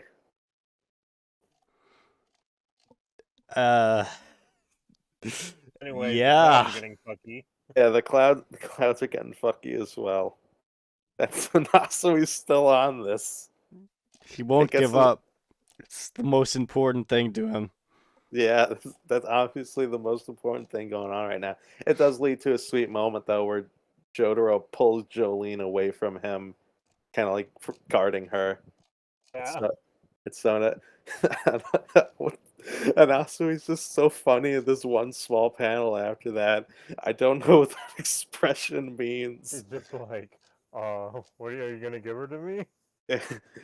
He's just so like, Did I do it right? so what's your answer? Did you hear me? Dada? I did you just Dada calls me What? daddy too. That is the only thing that would have made this better. Daddy? So we started calling Jotaro Dad. I'm actually surprised that he didn't. That would have been amazing. I think that's where Jotaro would have like snapped and finally gotten actually angry. Just Like, start letting the stop world calling and, me that. he just Oh, fucking God. sends him to the moon. We were robbed. It's like, yeah, I'm starting to think we don't need you here. Yeah. Oh God. Yeah. So yeah. Oh, you do what you do after that happens, and you tell everyone to turn around when the guy's being creepy. Yeah. Okay. Okay. I still got one of Let's keep to those. ourselves for a bit. I've still got one of those spears. This is going up your urethra. Daddy, no. Daddy, yes. So yeah, outside of that, they start trying to work on a plan. Like, okay, I think time's gonna just keep getting faster. We may be able to see him coming. We gotta keep our eyes out, keep our backs to each other. I'll try and use my stop time, and it doesn't really like. This is kind of like the formation they stick to until it all goes to hell. But yeah, they just really can't get a good solid. Even with Jotaro's top time stop, they still can't get a solid hit. And eventually, he gets a chop through the neck, and it looks like he's done for. But who who's here to save the day? It's the son-in-law, baby. Yeah. Dad, I'll save you. Dad, no. Oh God. Why is it? Yeah. I need to go on one last tangent about my boy here. This He's is- also this is- Jotaro's boy. Yeah, that's right. No Koichi though. Yeah, Yeah. that's right. Koichi is like a brother, and Nasui is like a What? son. Why couldn't Koichio just marry Jolene? But yeah, everything's kind of like failing, but and Jotaro keeps getting targeted for an attack, but Diver Down keeps taking the hits for Jotaro. And oh yeah, Poochie slows down for like once in this arc to like he basically says like I guess I gotta kill a Nasui first, but here listen to this. Time's just gonna keep accelerating, so you know you're just sacrifices for the greater good of mankind. Shut up. And then Emporio with the Glock. Ghost gun. Done. Yeah. Not even. I'll band, defeat you not with even my burning down the stand. house. Gun. That's right. I hope in order to like make the lip flaps work, they had changed that line in the anime stuff to just be something like "Eat lead, fucker." That'd be great. That would totally be something that the dub would do too. Yeah. Probably. This is a little strat that I always like. No matter what I forget about this arc, I always remember this strat of using Kiss to duplicate the bullet and then peeling off the sticker to send everyone flying as they hold on to each other, just like a little human fucking comet. Yeah. Oh, that is cool. Yeah. So they're And heading you get out. Pucci being Naruto running after him. Yeah, that's right. We are fighting dreamers. He's going so fast. Somebody should add like cartoon sound effects to the anime once it comes out, like the bongo. Like they did with Lang Wrangler. Yeah. Fucking like Wrangler. Why isn't Lang Wrangler here? He'd defeat That's Pochi in a heartbeat. He has You gravity just throw powers. shoes at him. Why wasn't Lang Wrangler the one to go to heaven? He has gravity powers already. Yeah, he'd Yeah. get double heaven. That's right. You tie Pucci's shoelaces together and make him trip. That's how you beat him. This plan is foolproof. Lang Wrangler can recreate the universe. It's fine. Everyone would wear whatever he wears, whatever you call that. That little ensemble. So this is what I was trying to like get at before with Anat. This is where Anasui's character arc comes to its climax. Essentially, his only stand usage in this arc really is in the defense of others. His whole plan is like Pucci said, I'm the first target, so I'll give you a signal when he comes in to kill me. Stop time and hit him essentially, and like it's a self-sacrificial plan. Like everybody's like, you know what you're agreeing to, right? And then Jojo's like, you may have said that, but you may not do it. He could attack any of us. But that's when, bam, it's revealed. Diver downs in all of them. He's put himself into everybody so he can defend the whole crew. He's putting himself up on the chopping block for the sake of the entire group. Not just Jolene, not just Daddy Jotaro, but even Hermes and Emporio too. Yeah. He is all in on the self-sacrifice plan. And Jota's like, you'll probably die before you can give the signal, but he's just like, yeah, but maybe I won't. I've been having good luck recently. Let me ride this high. And then, the really like the perfect climax to his whole like obsessed with Jolene part of his character. After he says it one more time, maybe after this, maybe if I can just stay alive, keep this trend up, I'll ask Jolene to marry me. And then right after that, he kind of backtracks on that. He looks kind of embarrassed on it. He's got the little sweat beads, and he's just like, or something like that, as if like he's finally starting to get like I'm going too far, and like as he's having this reaction, as he's finally like having this growth and becoming the better person, he gets kind of what he deserves for his heroism. Jolene's like, all right, after we're done, you can ask me. It's just very sweet. I love it. I love this boy. I love these two. It's good. It's good times. He's my little man. He's my little pink monster.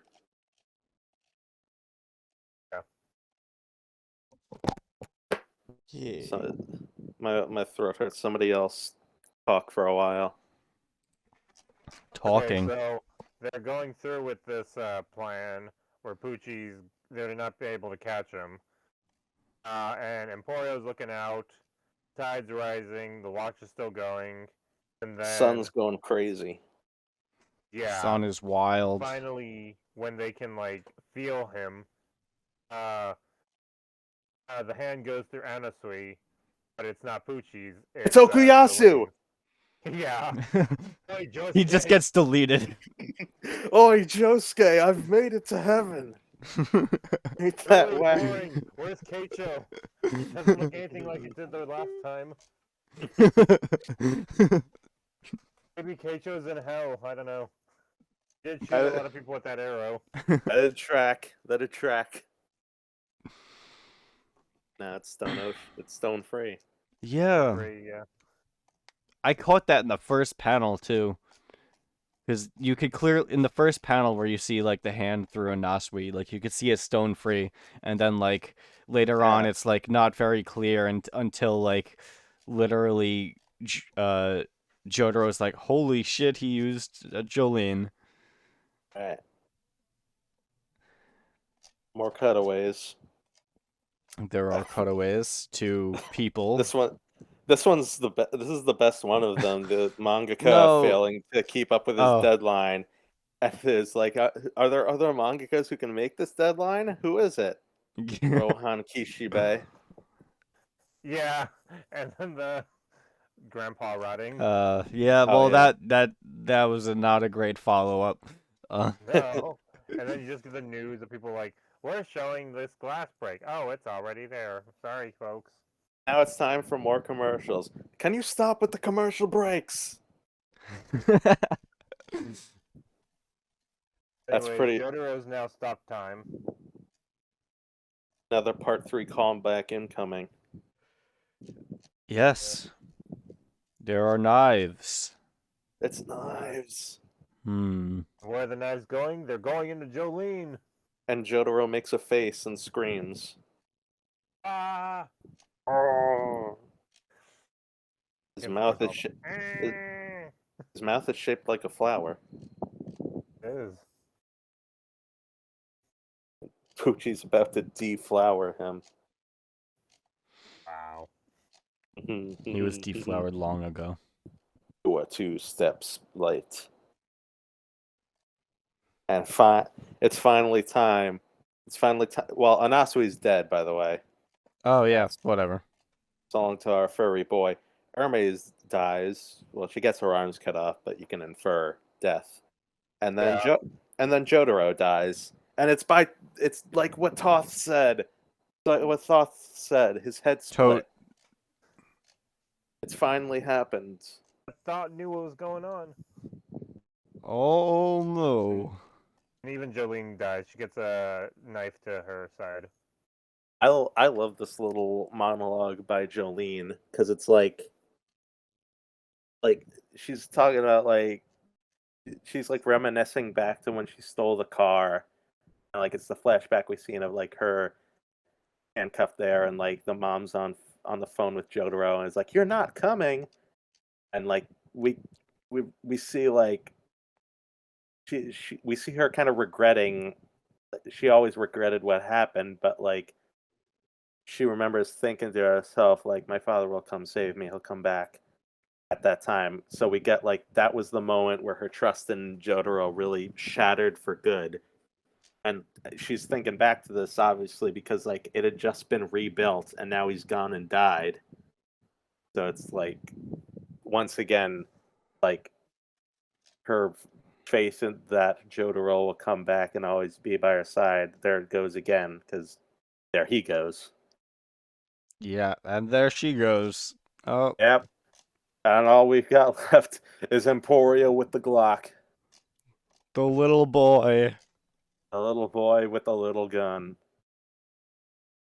Against man with the horse cock stand. Yeah. We're down to the wire, people. It's the last 3 chapters. Everyone's dead. Except Jolene and Emporio.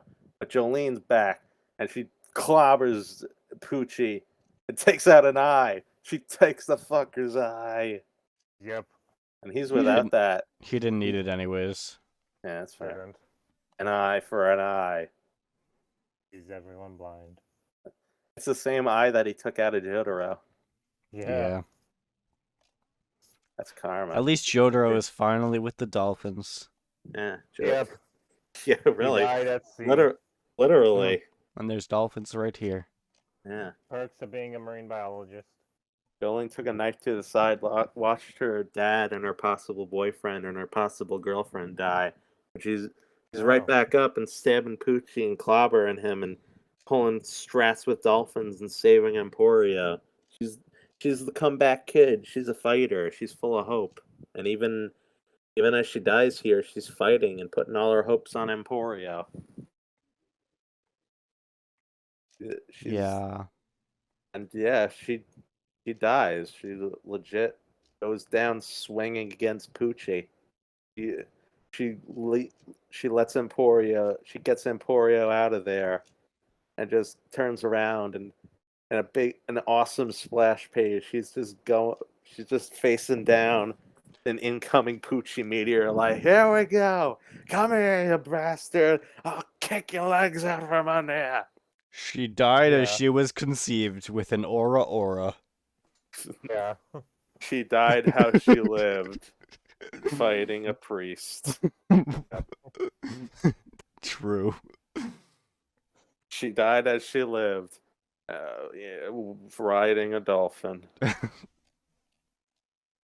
What? She died as she lived, losing her sunglasses. Yep. She died She- as she lived, with a bunch of butterflies flying over in a symbolic showing of death, and also the sun setting as She a died as she symbolic. lived. She died. She died as Jonathan died in the water. Jotaro, Jotaro shouldn't have head. become Jotaro shouldn't have become a marine biologist. The Joestars die near water. Yeah. She died touching the same water molecules that were touching Jonathan. She died. Jonathan She when he di- died. She died touching herself. Gucci looked like Tom Cruise, she realized in her last moments. But yeah, now that we're in like Emporio's POV all the way to the end, and like getting back to all these normal people POVs, this stuff really is kind of nightmarish. It's how would you literally the end of the world. Yeah, how would you No. react if the sun just looked like a beam of light across the sky? What'd you do if your new silicone boobs just went droopy? Well, if the sun was literally just a beam across the sky, everybody would be vaporized because the sun would constantly be overhead of every single point in the world. Yeah, It's And destroying this house, but the people are okay. yeah. that's right. So yeah, everything's just falling apart and crumbling to the point where Emporio ends up in a void with only the nearby animals, and eventually they enter a swirling vortex, and Yeah. Emporio's naked, and light consumes everything, and then Another thing that would look really great in the anime, I bet. oh, this is gonna look amazing. Yes. And then we're back to where it all started, Green Dolphin Street Prison. Yeah. And everyone's Everyone's naked. naked. Why are you all naked? Why am I naked? At least Emporio's got a new baseball uniform. And a new Jolene and Jotaro. Huh? Yeah, There's because an of old Poochie, though. yeah, an old Very eyeless old father. Captain One-Eyed Poochie. Daddy, no. Daddy, yes. Yeah. So Give me, yeah. Daddy, I've been naughty. Oh boy. So yeah, this is it. This is around where we get a full explanation of what's going on, what Poochie wants, what heaven is, and I'll talk about these two Jolene and Jotaros now. Basically, since they died in the sped up time, the universe it is making New replacements ones. essentially, new souls, but filling the same role essentially, and this is where we get like the explanation about how Made in Heaven works, what it was doing, and what Poochie wants. It sped the universe to the very end and to the point where it recreated itself and sped through up till around the present. And Poochie only slowed it down right now so that he could get rid of the last straggler, uh, the last possible like straggler that could stop him, Emporio. And like the whole crux of this universe, we see a couple examples of this, is that everyone knows what's gonna happen. They know all of their misfortunes before they happen. And basically like everything's sort of set in stone because everybody already lived through this technically. Their minds don't know, but their Yeah. spirit remembers. And That's basically the idea of heaven for Dio, and more importantly for Poochie. Knowing what will happen so you can avoid your life-changing mistakes. Because for Poochie, it's like, if I had known what would happen if, I'd gone to that PI, if I hadn't said anything, if I had heard that woman's confession, I would have known. And the others would have known. I could have avoided all of that terrible heartbreak that I went through. But for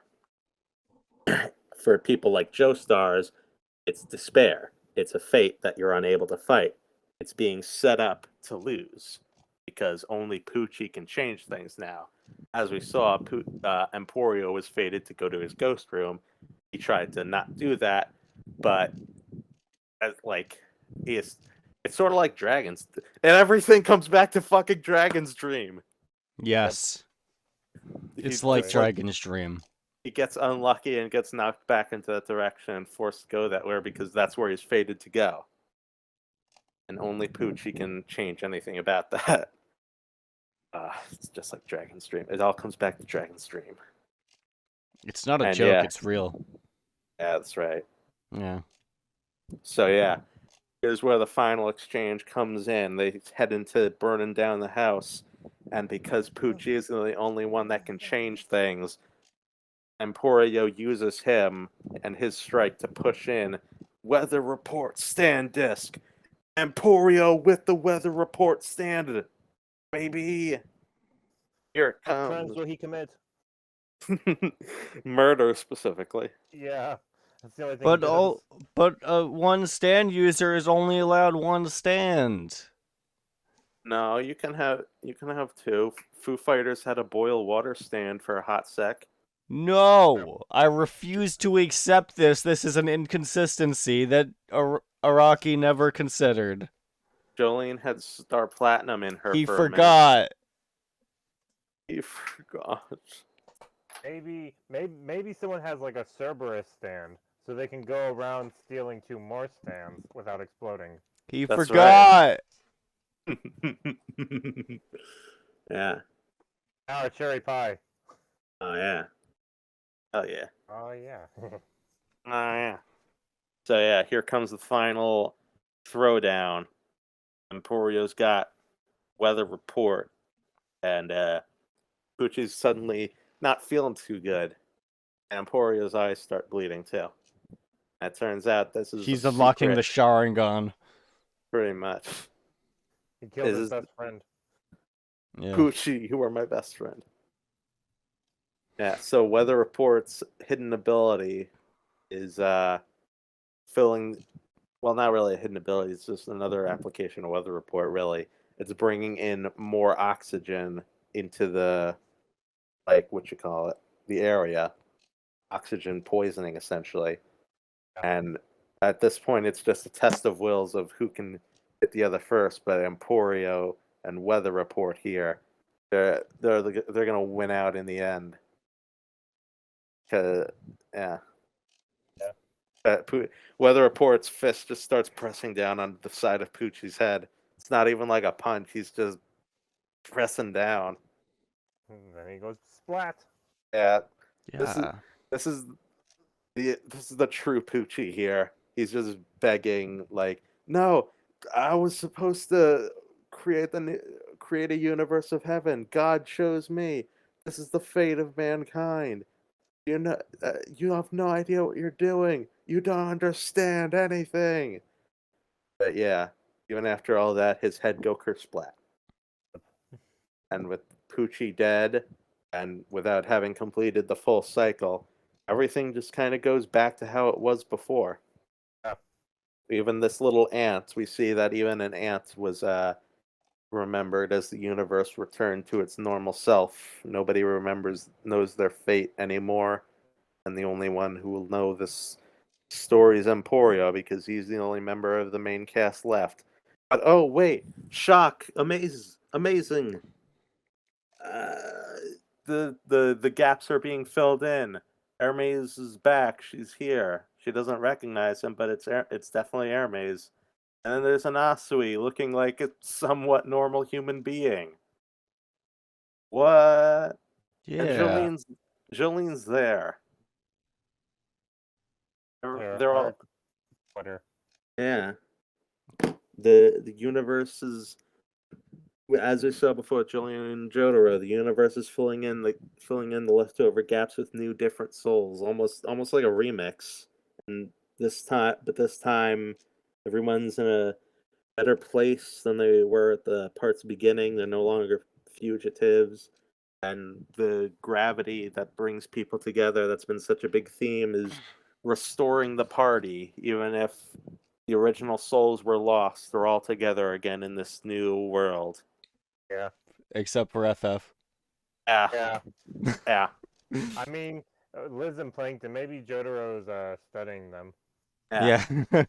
But Maybe. listen, Foo Fighters had a very important death. It was a very important, like, it's important that she wasn't like No, she carried was over like the real because death of the part, yeah. yeah, that's the real, like, this was the real me. There's no replacement, even if you got a new FF that would just be a new Yeah. person. It's not the same me. It's all very important. It's a very important thing. Which is But weird what? because But that's what happened to everyone else. They just died and came back, but they're a different person. yeah, Yeah. that's what Foo Fighter was saying. If I Yeah. get Did it brought once, back, but it'd it just be happened to a everyone different else, me. so it Yeah, didn't really matter. Yeah. yeah.